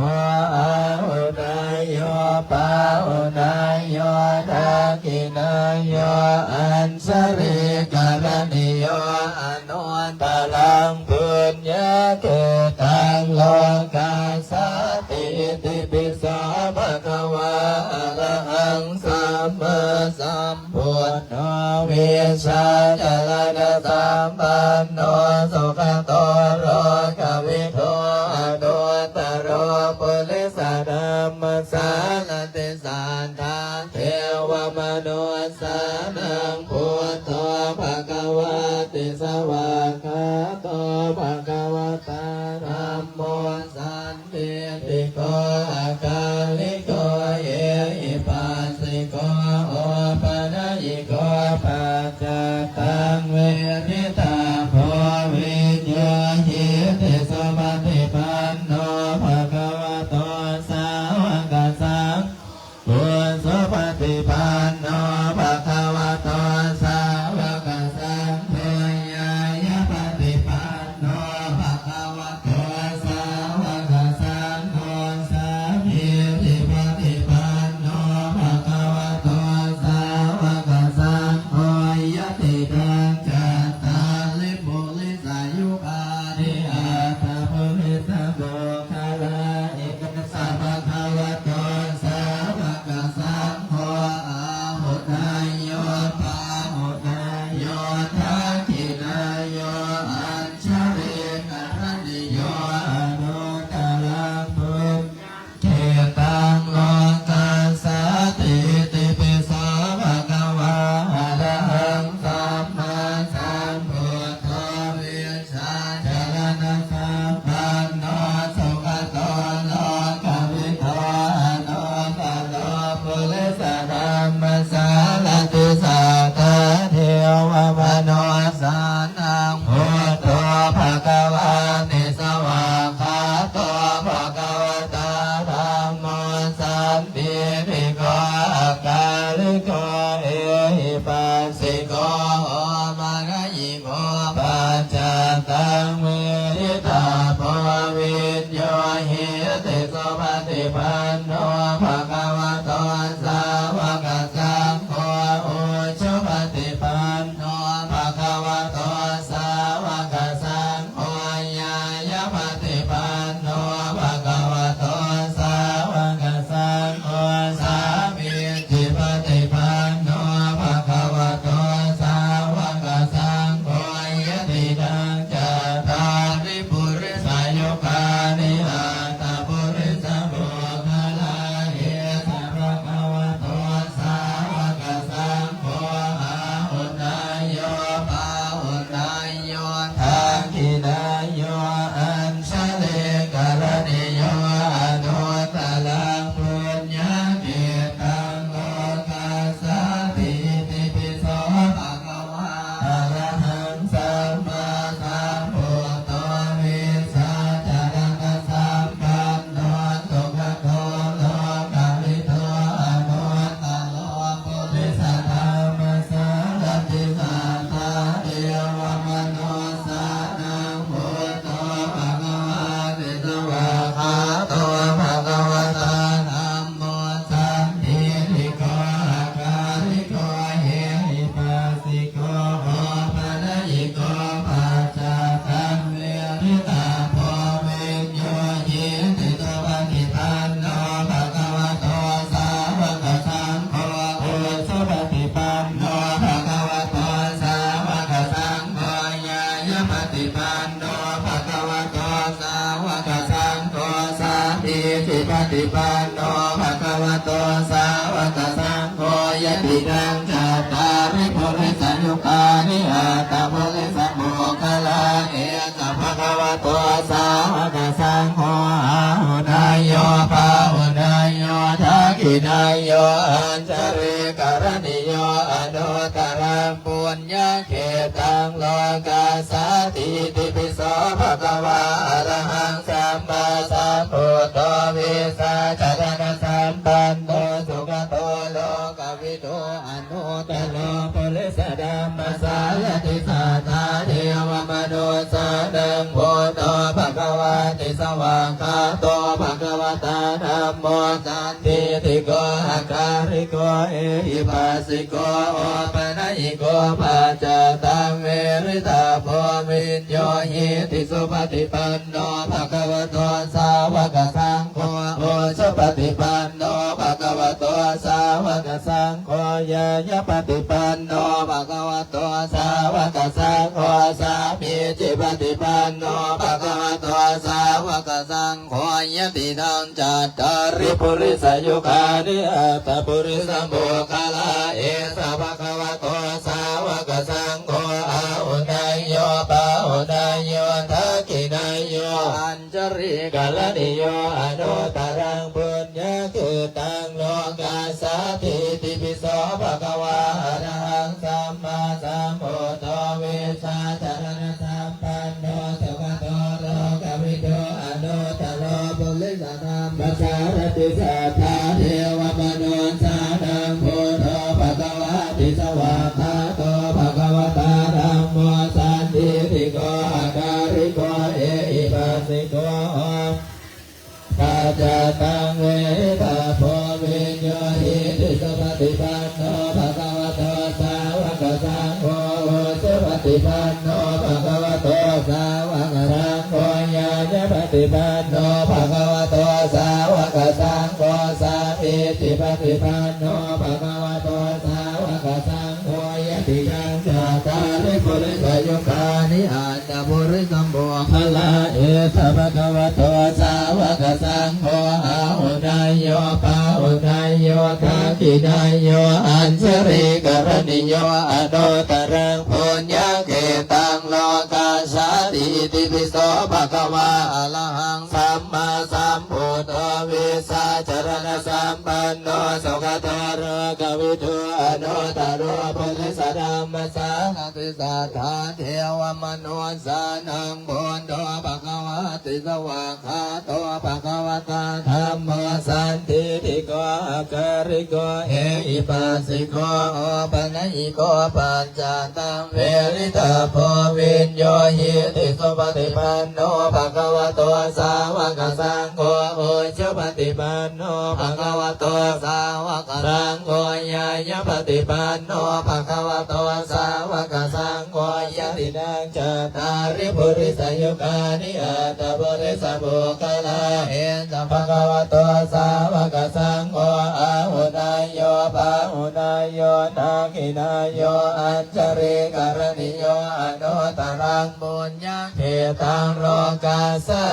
ติมาหุงสหสัมปติเนมิตสาวุตันตังกิริเมฆรังอุติตะโกลัสเสนามาลังกานาลิธรรมวิธินาสิตาวังนินโนตันเตสัสสะภวันตุเตสยมังคลานิมาราติเรกมปิโยสิตาสะปะลันติโกราปนารวกมะอมตะตยาคังคันเตสุตันตวิธินาสิตาวามุนินโตตันเตสัสสะภวันตุเตสยมังคลานินาราคิลิงกัจจวรังนันติอันธโมตังภาวะกิจกรรมสนิวสุตารุนันตังเมตตัมมุเสกวิธินาสิตาวามุนินโตตันเตสัสสะภวันตุเตสยมังคลานิโอเคตะคังขมติหากัสุตารุนันตังตาวันติโยสนปดังกุริมาวันตังอิ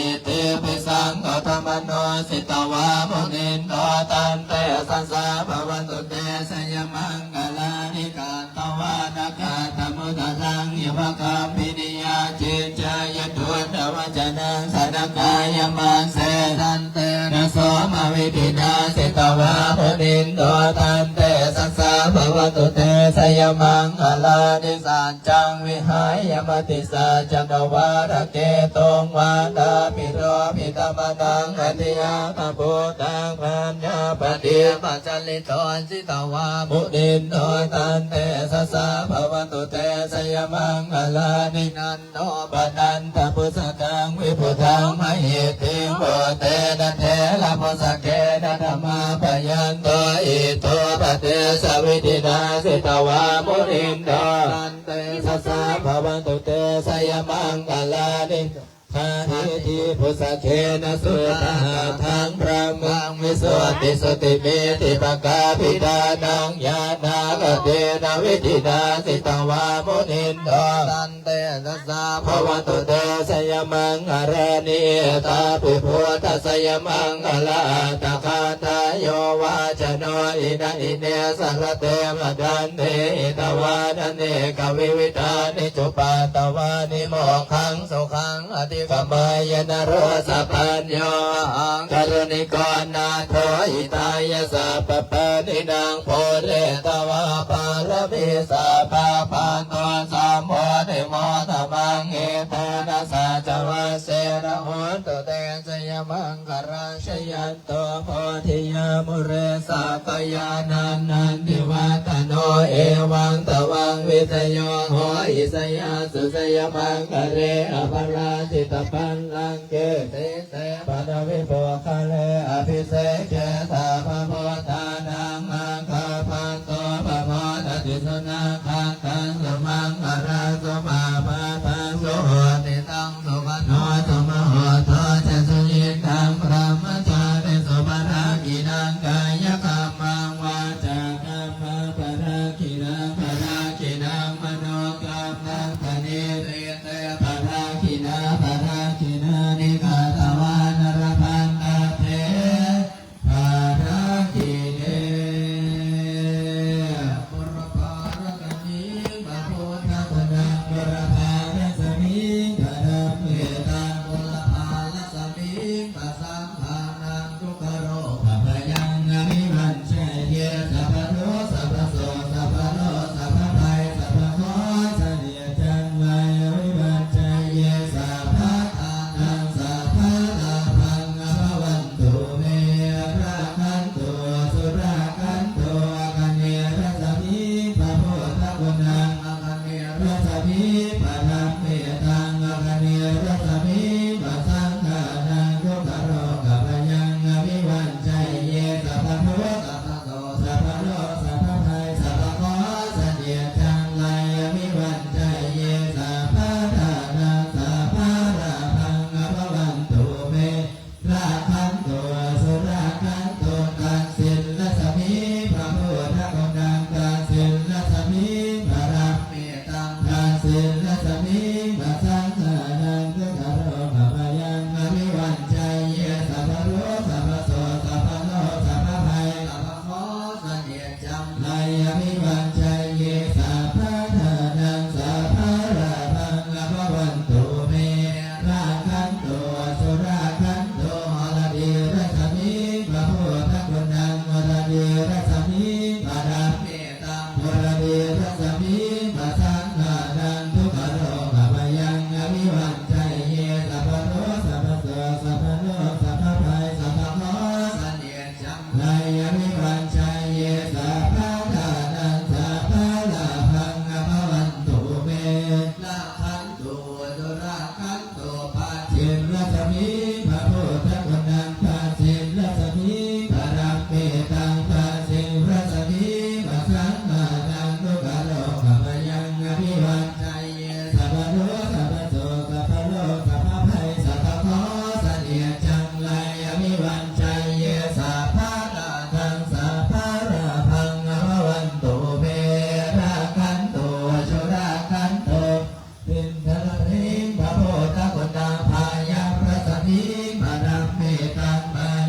ตุสุรากันตุอีสานลัสมิงพระพุทธคุณนังอีสานลัสมิงพระรัมเมตังอีสานลัสมิงพระสังฆานังทุกขโรคพยังวิวัชชัยเยสัพพทุสัพพโสสัพพโลสัพพภัยสัพพขอเสนียจังไรยามิวันใจเยสัพพทานังสัพพราบังอภวันตุเมลาคันตุสุราคันตุอาการสมิงพระพุทธคุณังอาการสมิงพระนัมเมตังอาการสมิงพระสังฆานังทุกขโรคพยังอภิวันชัยเยสัพพโรสัพพโสสัพพโลสัพพภัยสัพพขอเสนียจังไรยามิวันชัยเยสัพพทานังสัพพรามังอภวันตุเวราคันตุสุราคันตุปัตวิงลัสมิงพระพุทธคุณังปัตวิงลัสมิงวรัมเมตังปัตวิงลัสมิงวสังฆานังทุกขโรคพยังอภิวันชัยเยสัพพโรสัพพโสสัพพโลสัพพภัยสัพพขอเสนียจังไรอภิวันชัยเยสัพพทานังสัพพราพังอภวันตุเมลาคันตุสุราคันตุอิมัสมิงมงคลจักรวาลแผ่ทิประสิทธิจงมาเป็นละกำแพงแก้วและจิตสารมาป้องกันล้อมพร้อมรอบครอบทั่วอนัตตาราสเสมานาเกเตสมันตาละตโยชนะสัตตะสานิพุทธาชาลปริเกเตลาคันตุสุราคันตุอิมัสมิงมงคลจักรวาลแผ่ทิประสิทธิจงมาเป็นละกำแพงแก้วและจิตสารมาป้องกันล้อมรอบรอบครอบตัวอนัตตาราสเสมานาเกเตสมันตาสัตโยชนะสัตตสหสานิธรรมชาลภริเกเตราคันตุสุราคันตุอิมัสมิงมงคลจักรวาลแผ่ทิประสิทธิจงมาเป็นละกำแพงแก้วและจิตสารมาป้องกันล้อมรอบรอบครอบตัวอนัตตาราสเสมานาเกเตสมันตาสัตโยชนะสัตตสหสานิปัจเจกพุทธาจารปริเกเตราคันตุสุราคันตุอิมัสมิงมงคลจักรวาลแผ่ทิประสิทธิจงมาเป็นละกำแพงแก้วและจิตสารมาป้องกันล้อมรอบรอบครอบตัวอนัตตาราสเสมานาเกเตสมันตาสัตโยชนะสัตตสหสานิสังฆาสารปริเกเตราคันตุสุราคันตุข้าพเจ้าทั้งจิตอธิษฐานสวดพระคาถาเงินล้าน30 จบเป็นพุทธบูชาธรรมบูชาสังฆบูชาขอบูชาพระพุทธเจ้าพระธรรมพระสงฆ์พ่อแม่ครูบาอาจารย์หลวงพ่อปานพ่อฤาษีลิงดำปู่พึ่งพระปัจเจกพุทธเจ้าพระโพธิสัตว์เจ้าทุกๆพระองค์ขอให้ข้าพเจ้าหมดทุกข์หมดโศกหมดโรคหมดภัยนับแต่นี้เป็นต้นไปขอให้การเงินการงานเพิ่มโชคลาภวาสนาบุญบารมีเฮ็ดยังทำยังก็ขอให้สำเร็จขอให้สมหวังสมปรารถนาด้วยเถิดนะโมตัสสะภะคะวะโตอะระหะโตสัมมาสัมพุทธัสสะนะโมตัสสะภะคะวะโตอะระหะโตสัมมาสัมพุทธัสสะนะโมตัสสะภะคะวะโตอะระหะโตสัมมาสัมพุทธัสสะสัมป ปฏิสามินาสังสีโมพมมาจมหาเทวาสัพเพยคาปรายันติพมมาจมหาเทวาพิลาภาภวันตุเมมหาปุญโยมหาราโภภวันตุเมมิเตปะโหอาติพุทธามาอุนะโมพุทธายาวิราชโยวิรโคนายังเวลาหินสาวิราชสีวิราชสาวิราอิทิโยพุทธสามาเดมามาพุทธสาสวะโหมสามปฏิสามีเพ่งเพ่งมาบาเลื่อนเลื่อนสามปฏิสามีนาสังสีโมพมมาจมหาเทวาสัพเพยคาปรายันติพมมาจมหาเทวาพิลาภาภวันตุเมวะปุญโยมาราโภภวันตุเมมิเตปะโหอันติพุทธามาอุนะโมพุทธายาวิราชโยวิรโคนายังวิรายิงสาวิราชสีวิราชสาวิราอิทิโยปุระสัมมานิมามาปุระสาสวะโหนสามติสามีเพ่งเพ่งมาบาเดือดสามติสามีนาสังสีโมพมมาจมหาเทวาสัพเพยคาปรายันติพมมาจมหาเทวาพิลาภาภวันตุเมวะปุญโยมาราโภภวันตุเมมิเตภะโหอาติพุทธามาอุนะโมพุทธายะทายโยวิลโคนายังวิลายิงสาวิลาดาสีวิลาดาสาวิลาอิทิโยปุระสามานิมามาปุระสาสวะโหมสาปฏิสามีเพ่งเพ่งมาบา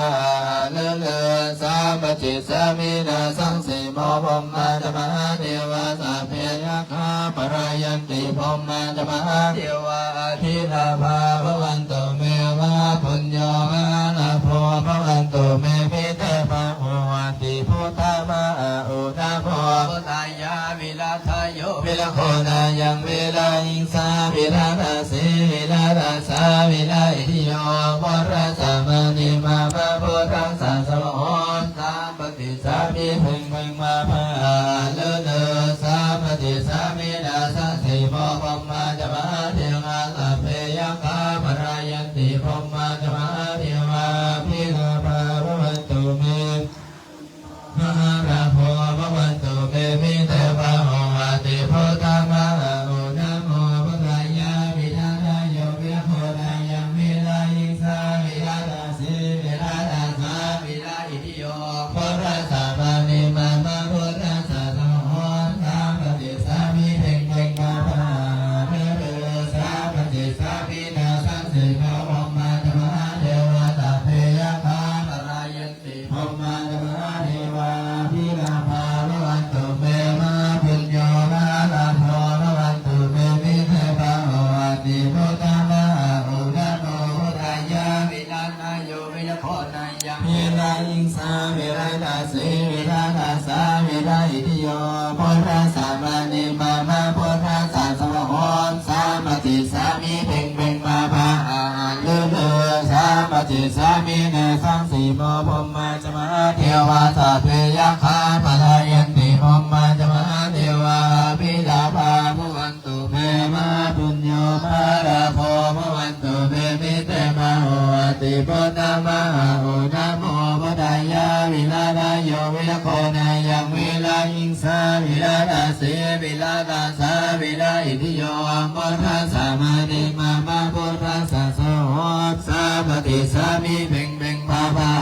เลื่อนเลื่อนสาปฏิสามีนาสังสีโมพมมาจมหาเทวาสัพเพยคาปรายันติพมมาจมหาเทวาพิลาภาภวันตุเมมหาปุญโยมาลาโภภวันตุเมมิเตภะโหอาติพุทธามาอุนะโมพุทธายาวิราชโยวิรโคนายังวิรายิสาวิราชสีวิราชสาวิราอิทิโยปุระสามานิมามาปุระสาสวะโหนสามปฏิสามีเพ่งเพ่งมาภาเลื่อนเลื่อนสามปฏิสามีนาสังสีโมพมมาจมหาเทวาสัพเพยคาปรายันติพมมาจมหาเทวาพิลาภาภวันตุเมวะปุญโยมาลาโภเมมิเทปะโหอาติพุทธามาอุนะโมพุทธายาวิราชโยวิรโคนายังวิรายิงสาวิ วิลานาสีวิลานาสาวิลาอิติโยพุทธสามานิมามาพุทธสาสวะหอมสาปฏิสามีเพ่งเพ่งมาบาเลเลสาปฏิสามีนาสังสีพมมมาจะมาเทวาตาเปยักขาภรายันติพมมาจะมาเทวาพิลาภาภวันตุเมมาปุญโยมาลาโพภวันตุเมมิเทภาวะติโพธามาอาโอนะโมภรายาวิลาตโยวิลาโคนายังวิลาอิงสาวิลาราเสวิลาราสาวิลาอิทิโยพุทธสามานิมามาพุทธสาสวะหอนสามติสามีเพ่งเพ่งมาปาเรเรสามเจสามีนาสังสีโมปมมาจะมาเทวาสัพเพยัคฆาปรายันติปมมาจะมาเทวาบิลาภาภวันตุเมมาปุญโยมาราโภภวันตุเมมิเทวาโหวติพุทธมาโอนะโมพุทธายาวิลาตโยวิลาโคนายังวิลายิงสาวิลานาสีวิลานาสาวิลาอินิโยพุทธสามานิมามาพุทธสาสวะหอนสามติสามีเพ่งเพ่งอาหาเลเลสามจิสามีนาสังสีโมปมมาจะมาเทวาสัพเพยัคฆาปรายันติปมมาจะมาเทวาพิลาภาภวันตุเมมาปุญโยมาราโภภวันตุเมมิเทวาโหติพุทธมาโอนะโมปรายาวิลาทโยวิลาโหนายังวิลาอิสาวิลานาสีวิลานาสาวิลาอิทิโยพุทธสามานิมามาพุทธสาสวะหอนสามปฏิสามีเพ่งเพ่งมาปาเลเลสามปฏิสามีนาตั้งสีโมปมมาจะมาเทวาสัพเพยัคฆาปรายันติปมมาจะมาเทวาพิลาภาภวันตุเมมาปุญโยมาราโภภวันตุเมวิเนมาโหติพุทธมาอุณโมปรายาวิลาทโยวิลาโคนายังวิลายิสาวิลาทสีวิลาทสาวิลาอิทิโยปรสามานิมามาปรสาสวะหอนสามติสามีเพ่งเพ่งมาบาเรเรสามติสามีนาสังสีโมปมมาจะมาเทวาสัพเพยัคฆาปรายันติปมมาจะมาเทวาอันบิลาภาภวันตุเมมาปุญโยมาราโภภวันตุเมมิเทภาโหติพุทธมาโอนะโมพุทธายาวิลาตโยวิลาโคนายังวิลาหิงสาวิลาทาสีวิลาทาสาวิลาอิทิโยพุทธสามานิมามาพุทธสาสวะหอนสามปฏิสามีเพ่งเพ่งมามาหาเรเรสามปฏิสามีนาสังสีโมปมมาจะมาเทวาสัพเพยัคฆาปรายันติปมมาจะมาเทวาพิลาภาภวันตุเมมาปุญโยมาราโภภวันตุเมมิเทภาโหติพุทธมาโอนะโมพุทธายาวิลาทโยวิลาโคนายังวิลาอิงสาวิลาทาสีวิลาทาสาทิโยพุทธสามานิมามาพุทธสาสวะหอนสามปฏิสามีเพ่งเพ่งมาภาเลเลสามปฏิสามีนาสังสีโมปมมาจะมาเทวาสัพเพยัคฆาปรายันติปมมาจะมาเทวาพิลาภาภวันตุเมมาปุญโยมาราโภภวันตุเมมิเทภาโหติพุทธมาอุณโมพุทธายาวิลาตโยวิลาโคนายังวิลายิสาวิลาสีวิลาทาสาวิลาอิทิโยพุทธสามานิมามาพุทธสาสวะหอนสามติสามีเพ่งเพ่งมาภาเลเลสามติสามีนาสังสีโมปมมาจะมาเทวาสัพเพยัคฆาปรายันติปมมาจะมาเทวาพิลาภาภวันตุเมมาปุญโยมาลาโภภวันตุเมมิเทภาโหติพุทธมาอุณโมพุทธายาวิลาทโยวิลาโคนายังวิลาอิงสาวิลาทาสีวิลาทาสาวิลาอิทิโยพุทธสามานิมามาพุทธสาสวะหอนสามปฏิสามีเพ่งเพ่งมาภาเลเลสามปฏิสามีนาสังสีโมปมมาจะมาเทวาสัพเพยัคฆาปรายันติปมมาจะมาเทวาพิลาภาภวันตุเมมาปุญโยมาราโภภวันตุเมมิเทภาโหติพุทธมาโอน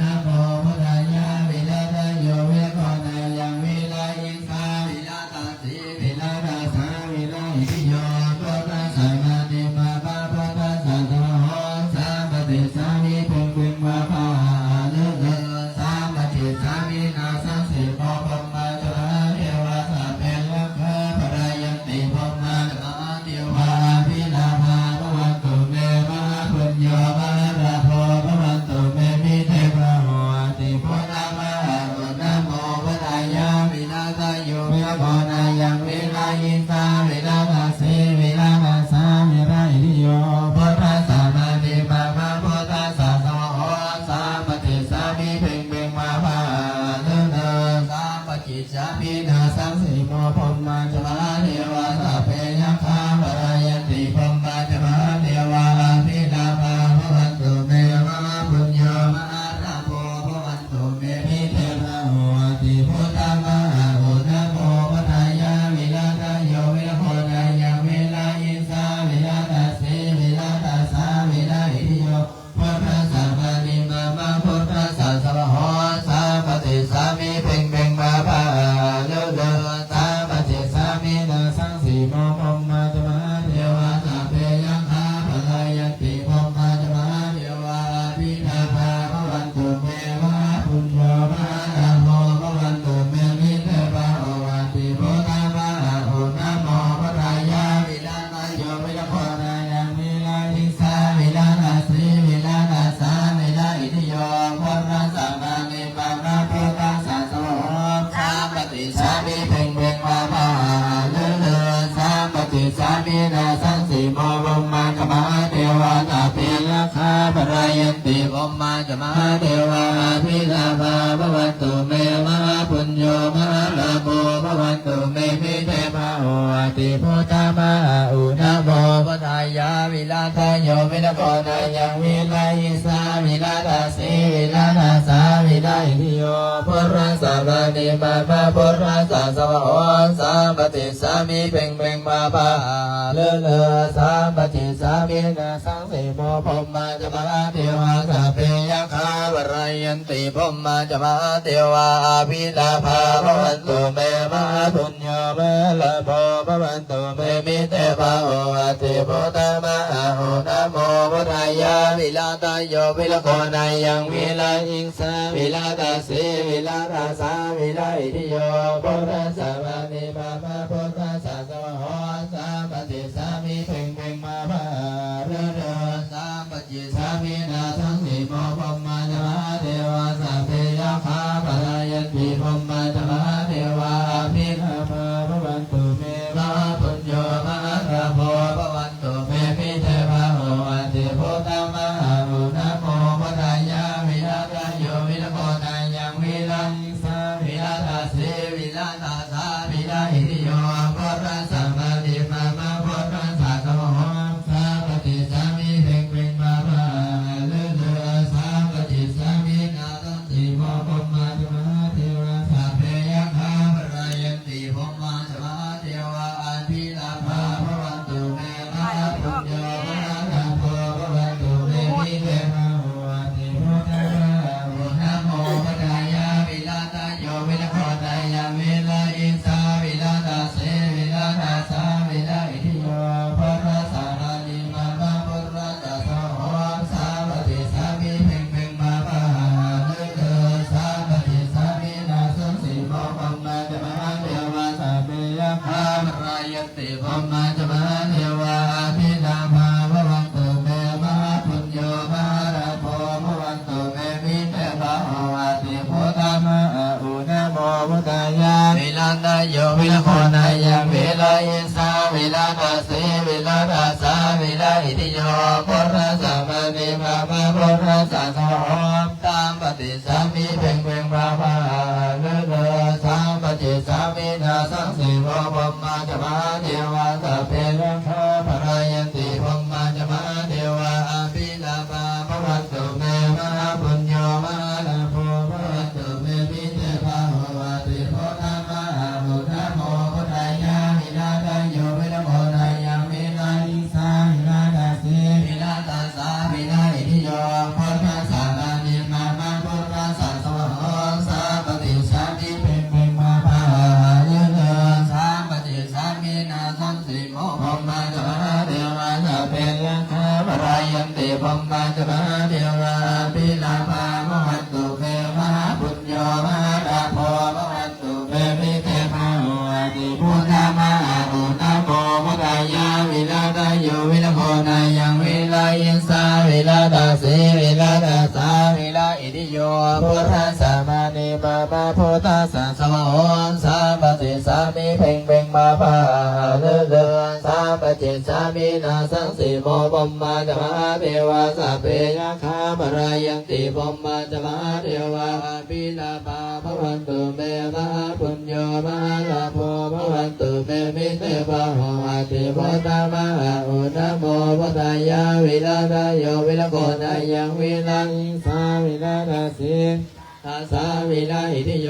ปุรัสสะปานิมามาปุรัสสะโสโหสาปฏิชามิเพ่งเพ่งมามา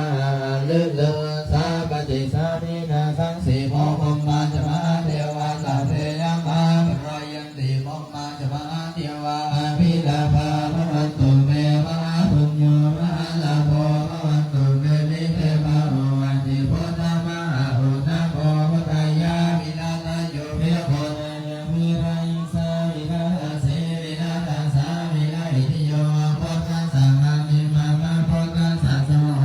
สาปฏิสามิเพ่งเพ่งมามา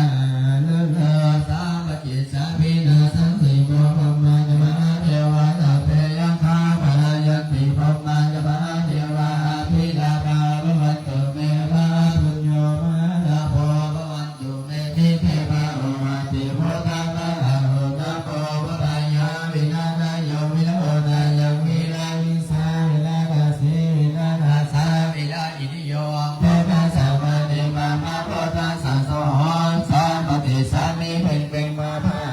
เลื่อนเลือนสาปฏิสามินาสังสีโมปมมาจมาเทวาสัพเพยะคาปรายันติปมมาจมาเทวาปิลาภาภวันตุเมมหาปุญโยมหาลาภภวันตุเมมิเตภะโหอันติพุทธมหาอุณโมพุทธายาวิลาทายโยวิลโกนายังวิลาอิงสาวิลาทาสีวิลาทาสาวิลาอิทิโยพุทธัสสะมานิมามาพุทธัสสะสมโหสาปฏิสามิเพ่งเพ่งมาบาเลื่อนเลือสาปฏิสามินาสังสีโมปมมาจมาเทวาสัพเพยังคาปรายันติปมมาจมาเทวาพิลาภาภวันตุเมมหาปุญโยมหาลาภภวันตุเมนิเตภะโหอาติพุทธมหาอุณโมพุทธายาวิลาทายโยวิลโกนายังวิลาอิงสาวิลาทาสีวิลาทาสาวิลาอิทิโยพุทธัสสะมานิมามาพุทธัสสะสมโหสาปฏิสานิเพ่งเพ่งภาภาอาหาลือเลอิติปิโสมิเสสะอิอิเสสะมรณามิอิอิเมนามรตันโสอิอิโสตังพุทธปิติอิอิติปิโสมิเสสะอิอิเสสะมรณามิอิอิเมนามรตังโสอิอิโสตังพุทธปิติอิอิติปิโสมิเสสะอิอิเสสะมรณามิอิอิเมนะพุทธังโสอิอิโสตังพุทธปิติอิอิติปิโสมิเสสะอิอิเสสะมรณามิอิอิเมนะพุทธังโสอิอิโสตังพุทธปิติอิอิติปิโสมิเสสะอิอิเสสะมรณามิอิอิเมนะพุทธังโสอิอิโสตังพุทธปิติกายาวาจาจิตตังอหังวันตานาคาริปาริองดัมสันติเรจันนานาคาลามิโสติเทวะภูเชมิเมตัญจามหาราโพปิโยนาคาคันธาปริตังกายาวาจาจิตตังอหังวันตานาคาริปาริองดัมสันติเรจันนานาคาราชวิสุทธิเทวะภูเชมิเมตัญจามหาราโพปิโยนาคาคันธาปริตังกายาวาจาจิตตังอหังวันตานาคาริปาริองดัมสันติเรจันนาคาราชวิสุทธิเทวะภูเชมิเมตัญจามหาราโพปิโยนาคาคันธาปริตังกายาวาจาจิตตังอหังวันตานาคาริปาริองดัมสันติเรจันนาคาราชวิสุทธิเทวะภูเชมิเมตัญจามหาราโพปิโยนาคาคันธาปริตังข้าพ เจ้า ข้าพเจ้า ระลึกถึง ระลึกถึง คุณพระพุทธเจ้า คุณพระพุทธเจ้า คุณพระธรรม คุณพระธรรม คุณพระส คุณ งฆ์ พระสงฆ์ บิดามาร คุ ดา ณบิดามารดา ครูบาอาจา ครู ร บา ย์ อาจาร จ ย์ งบันดลบันดาล จงบันดลบันดา ให้ ล ใจของข้าพ ให้ เจ้า ใจของข้าพเจ้า จงรวมลงเป็นส จ มาง ธิ รวมลงเป็นสมา พุท ธิ โธธัมโมสังโฆ พุทโธธัมโมสังโฆ พุทโธธัมโมสัง พุท โฆ โธธัมโมสังโฆ พุทโธธัมโมสังโฆ พุทโธธัมโมสังโฆ พุทโธพุทโธ พุทโธพุทโธพุทโธ ลำดับต่อไปให้ตั้งจิตตั้งใจนั่งสมาธิภาวนาตั้งกายให้ตรงตรงดำรงสติเฉพาะหน้ากำหนดหายใจเข้าพุท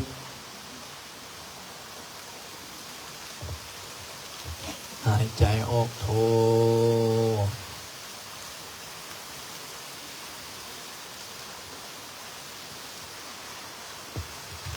ตั้งใจเข้าลึ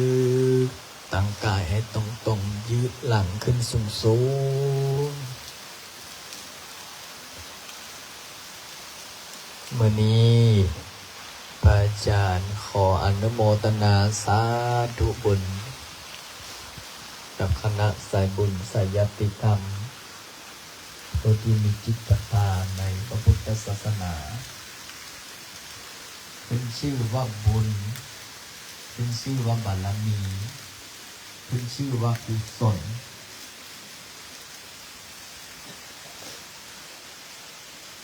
เป็นคำศัพท์ที่เอาหลายคน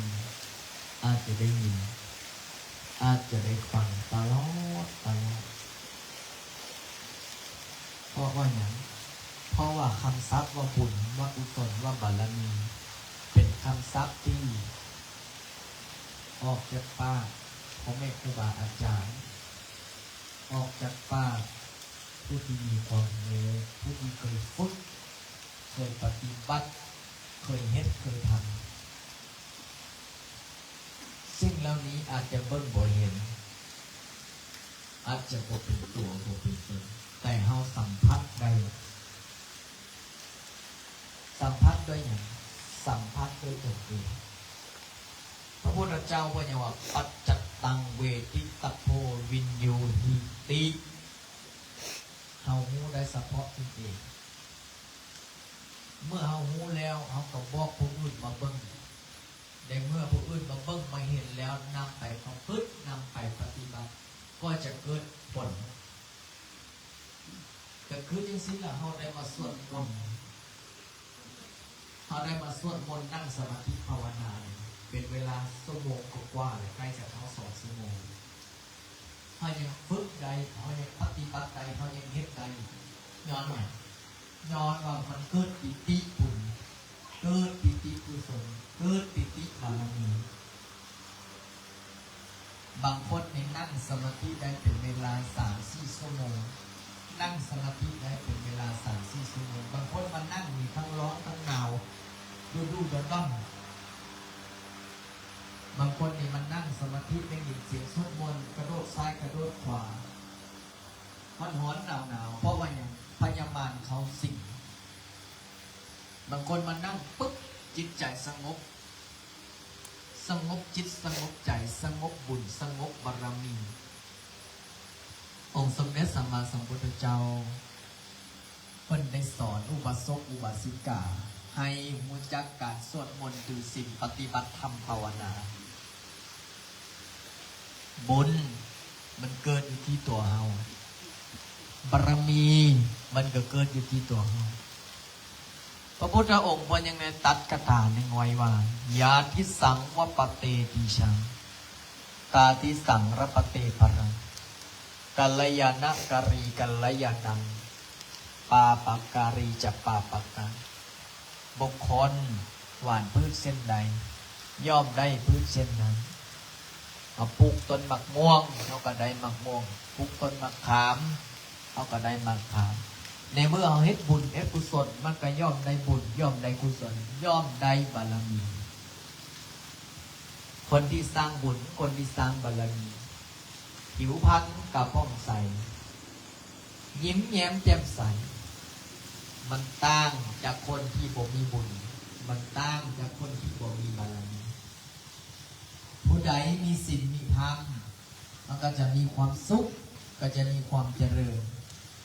ผู้ใดที่บ่มีศีลบ่มีธรรมบ่ต่างกับพวกที่ลักมักจกแอบซ่อนลบซ่อนที่ลักมักแงะเห็นผู้อื่นกับเส้นดูเดายานเขาจับยานเขาหูยานเขาเห็นว่าเขาลักเขาลักเขาเล่มเขาเก็บเขาเอาย้อนว่าผิดศีลผิดธรรมแต่บุคคลใดที่มีศีลมีธรรมไปไสกับองค์อาจไปไสกับเจริญพระอาจารย์มีเรื่องนึ่งสิเล่าให้ฟังในสมัยก่อนยังบอดทันเจริญพอออกไม่ออกเลยมีชายคนหนึ่งเป็นชายกำพร้าเฮ็ดให้เฮ็ดสวนเฮ็ดนาหับจางพอหาเสากินค่ำแต่ชายผู้นี้เป็นผู้ที่มีศีลเป็นผู้ที่มีธรรมบอกขี้รักมักจกเป็นคนซื่อสัตย์บริสุทธิ์ไปหับจ้างได้มือละ10 บาท20 บาท10 มักซก20 มักซก10ปัญหาพอได้เก็บได้เกี่ยวพอได้กินมื้อหนึ่งเศรษฐีก็เลยถามดูก่อนท่านผู้เจริญท่านเฮ็ดอาชีพหับจ้างหวังหยังชายผู้นั้นก็เลยตอบว่าข้าแต่เครือหเศรษฐีข้าพเจ้านี่เป็นผู้ยากไร้เห็นใจเป็นคนที่กำพร้ามาแต่เกิดแต่ข้าพเจ้านี่ก็บ่เคยเฮ็ดผิดศีลบ่เคยเฮ็ดผิดธรรมหาเสากินข้าวก็จริงข้าพเจ้านี่บ่เบียดเบียนผู้ใดมีก็กินบ่มีก็หามีก็ได้บ่มีก็หาในเมื่อเศรษฐีได้ฟังอย่างนั้นก็ภูมิอกภูมิใจเศรษฐีนี่นะเป็นเศรษฐีที่มั่งมีแต่งงานแต่บ่มีลูกก็เลยอยากหาลูกบุญธรรมหาผู้ใดมากับที่รักมักจกได้เงินได้คำมากับทิ้งเศรษฐีก็ได้เห็นอุปนิสัยของชายคนนั้นก็เลยถามว่าดูก่อนท่านผู้เจริญข้าพเจ้าอยากให้ท่านไปเป็นฮับไซเป็นข้าทาสเป็นคนฮับไซอยู่เฮือนไปบ่ซึ่งชายผู้ยากไร้ผู้ยากจนนี่ก็เลยบอกไปข้าพเจ้านี่ไปพอไปปุ๊บชายคนนี้ก็ห้าบไซเศรษฐีเปรียบเสมอเหมือนกับพ่อเปรียบเสมอเหมือนกับแม่ฮับไซด้วยความบริสุทธิ์ใจด้วยศีลด้วยธรรมในเมื่อเศรษฐีได้เห็นอย่างนั้นก็เลยไว้เนื้อเสื่อใจเขียนพินัยกรรมมอบทรัพย์สมบัติทั้งหมดทั้งมวลให้กับผู้ยากไร้ที่เป็นลูกบุญธรรมเจ้าของก็เลยบอกกับผู้ยากไร้ว่า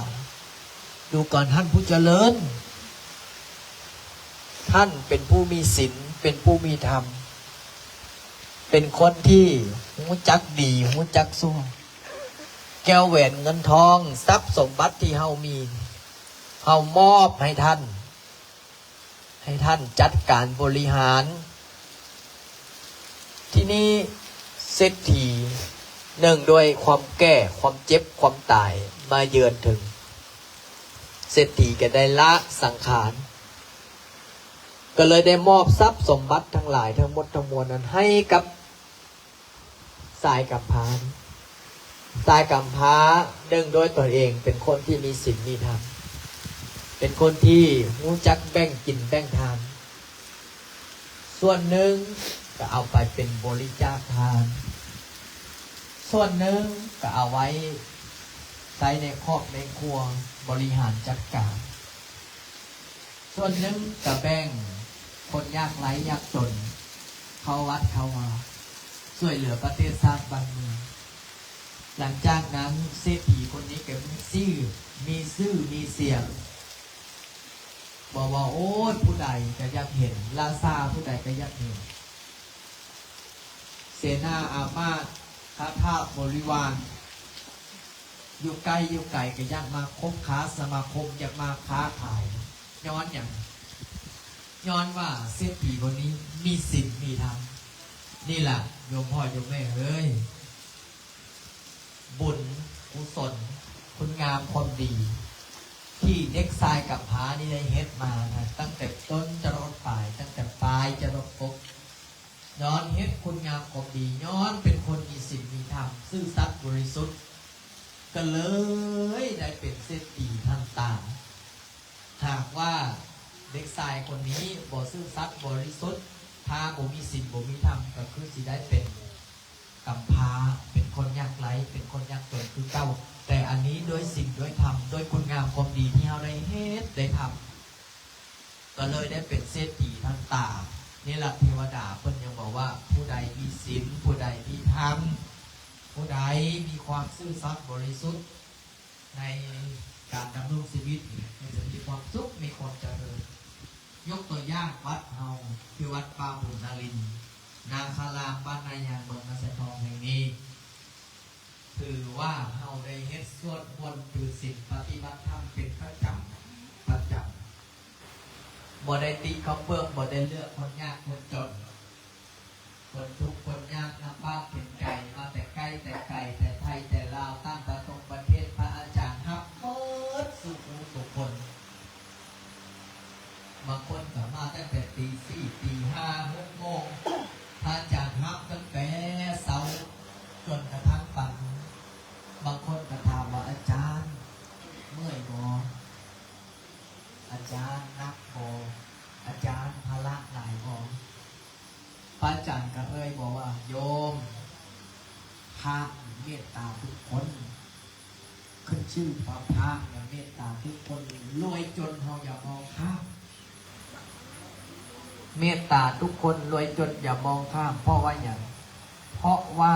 คนเฮาน่ะ10 ปากเว้าบ่ทอดตายเห็นให้ได้มาสัมผัสเงินทองเป็นของนอกกายหลวงพ่อโยมแม่บ่ตายเอาหาไม่แต่บุญกุศลบุญบารมีเนี่ยเอาต้องเง้นเอาต้องทำอย่างพอออกไม่ออกมาหาพระอาจารย์เมตตาเมื่อสุคน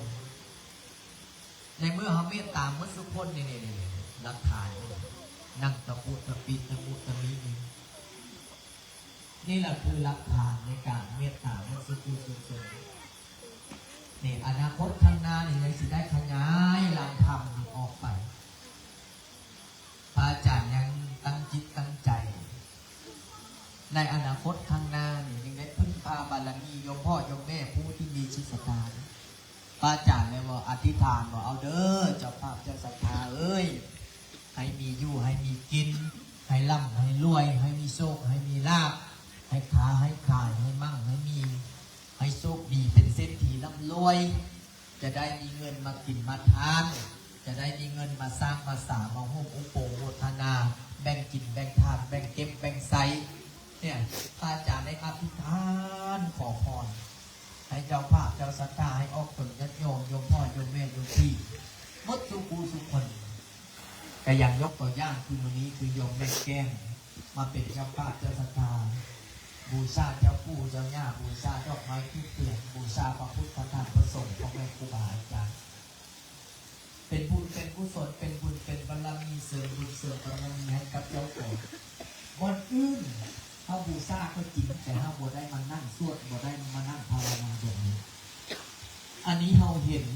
ว่าเขาได้เฮ็ดเขาได้ทำเขาได้เฮ็ดเขาได้ทำเขาได้มานั่งสวดมนต์ภาวนาโยมพ่อโยมแม่คิดว่าแม่ถ้าเขาเฮ็ดอย่างกระย่างถ้าเขาเฮ็ดด้วยตนเองมันเป็นยังไงภูมิอกภูมิใจเนาะภูมิอกภูมิใจเขาเฮ็ดเขาทำเห็นกับตาเบิ้ง เห็นกับตาได้ฟังกับหูถือว่าเป็นบุญเป็นกุศลของเราได้เฮ็ดได้ทำอย่างมื้อนี้ออกตนญาติโยมได้มาสวดมนต์ถือศีลปฏิบัติธรรมบางคนก็ยังจมว่ะอาจารย์เสียดายเด้วัดอาจารย์อยู่ไกลเฮือนขน้อยถ้าเฮือนขน้อยอยู่ไกลวัดอาจารย์ขน้อยก็สิมาสวดมนต์คู่มือแต่กระบบเป็นอย่างเด้อโยมพ่อโยมแม่เอามาได้เท่าใดก็มาเอาได้มาเท่าใดก็มาเพราะว่าทุกมื้อวันพระครับเอามีสวดมนต์ภาวนาอยู่นี่เนาะอนาคตข้างหน้าพระอาจารย์ก็จะได้พิจารณาว่าเอาเด้อพระเจ้าบ่มีรถมาพระอาจารย์ก็สิวางแผนว่าอนาคตข้างหน้าเด้ออันนี้วางแผนไว้พระอาจารย์ก็สิซื้อรถทัวร์45บนนั่งสัก2คันคันหนึ่งให้ไปฮับสายอยู่บ้านเกินทั้งพ้นละทั้งไอบอนพ้นหงเดี๋ยวพ้นไหนฮับมาผู้ใดบ่มีรถมาเท่าแก่สลาไว้แต่กันสิเฮ็ดไปฮับสายหนึ่งอยู่ทางเวียงจันทร์สายที่2แม่นนครหลวงเวียงจันทร์บางคนก็จมว่าโอ้ยลูกบ่พามาหลานบ่พามาอยากมาสวดมนต์นำพระอาจารย์ดีแต่ก็ดีได้ละได้เห็นได้ฟังนำโทรศัพท์นี่พระอาจารย์ก็สิได้วางแผนไว้ในนี้อนาคตข้างหน้าก็สิได้ให้ออกเป็นโยมมาสวดมนต์ถือศีลปฏิบัติธรรมบางคนก็อาจารย์เวลามันดึกมันดื่นกลับเดี๋ยวบ่ย่านผีวะเราว่างย่านผีกับย่านบ่ได้บุญไม่ออกเราว่างย่านผีกับย่านอดย่านอันนี้ไม่ออกพิจารณาเอาแต่พระอาจารย์กถ้าสมมติว่าถ้ามาลายอีลีโครงการมันเจริญเผยแพร่ศีลเผยแพร่ธรรมพระอาจารย์กสิปูกุฏิเลี้ยงไว้แต่ขออย่างเดียวพอออกไม่ออกเวลาสวดมนต์ภาวนาอย่าจมสวดมนต์กับสวดตนนั่งสมาธิกับตนวัดอื่นเนี่ยสวด30 นาทีวัดอื่นเนี่ยสวด5 นาทีกับจบวัดนี้สวดแล้วยังฟังเทศยังฟังธรรมคักเนาะบอกเคยเฮ็ดบอกเคยทำนี่บางคนก็บอกเข้าจิตบอกเข้าใจพระอาจารย์อนาคตข้างหน้านี่ยังสิได้เดินตรงปงพร้อมไหนบัวอะไรเจ็บแข้งเจ็บขาเจ็บหลังเจ็บเอวก็สิได้หายแต่อันนี้พระอาจารย์กับพื้นเอาเซฟตำนี้ก่อนผู้ที่ยังบอกเคยเฮ็ดบอกเคยทำเนาะเพราะฉะนั้นแล้วมื้อนี้ก็ขออนุโมทนาบุญนำเด้อเจ้าภาพเจ้าศรัทธาทุกคนทุกท่านแผ่เมตตาพร้อมกันสาธุสัพเพสัตตาสัตตาโหตุอะเวราสุขัชีวิโนขอให้สัตว์ทั้งหลายจงเป็นผู้บ่มีเวรต่อกันและกันจงเป็นผู้ดำรงชีพอยู่เป็นสุขทุกเมื่อเถิดตาตังปุญญังปรังมายังสัพเพภาคีภวันตุเตขอให้สัตว์ทั้งสิ้นนั้นจงเป็นผู้มีส่วนได้เสวยผลบุญอันที่ข้าพเจ้าได้บำเพ็ญแล้วนั้นเถิดหังสัมมาสัมพุทโธภะคะวาพุทธังภะคะวันตังอภิวาเทมิ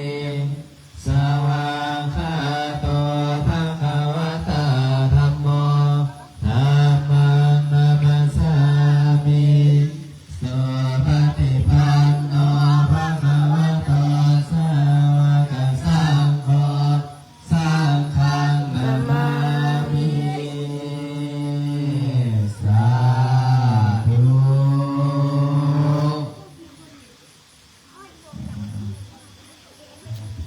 กุศลในตั้งจิตตั้งใจมาตั้งใจตั้งใจบุญกุศลอันนั้นต่อไปที่ให้เป็นสิริมงคลอันส่งในตามประทานสงฆ์พร้อมกันอัญชรี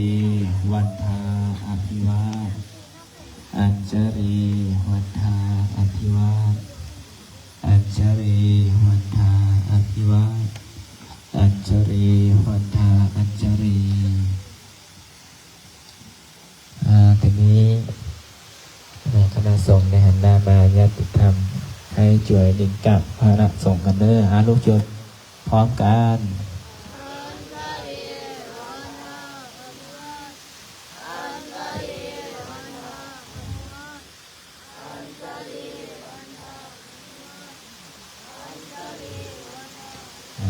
หน้าไปหาญาติโยมเพื่อให้ตนญาติโยมได้ระลึกถึงคุณพระรัตนตรัยมีพระพุทธพระธรรมพระสงฆ์อันดับต่อไปได้เจริญพรญาติธรรมทุกคนในการพ่อแม่ครูบาอาจารย์คณะสงฆ์พร้อมกัน1 2 3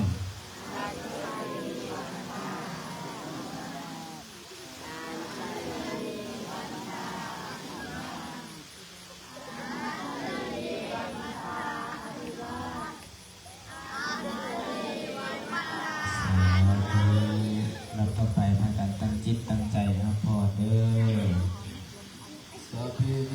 อิวังสันตุสัพพะโลกวินาศสันตุมาเตภวันวันโยสุขิติกายุโกภวะอภิวารณสินิจังบุตตปัจจานิโนจัตตารโอธัมมาวันทันติอายุวันโนสุขังภะลังปัตตาจานิทุกขปายาปัตตาจานิกายสุตาจานิสุขาหุตุสัพพิมิโนหิตาวาจาจามิอิสัมปัตตปุปิเทวะอนุโมทันตุมิตาการุโมนุตุตาอุปิอาภิสัตตาสุขิตาหุนตุสัพพิสัตตา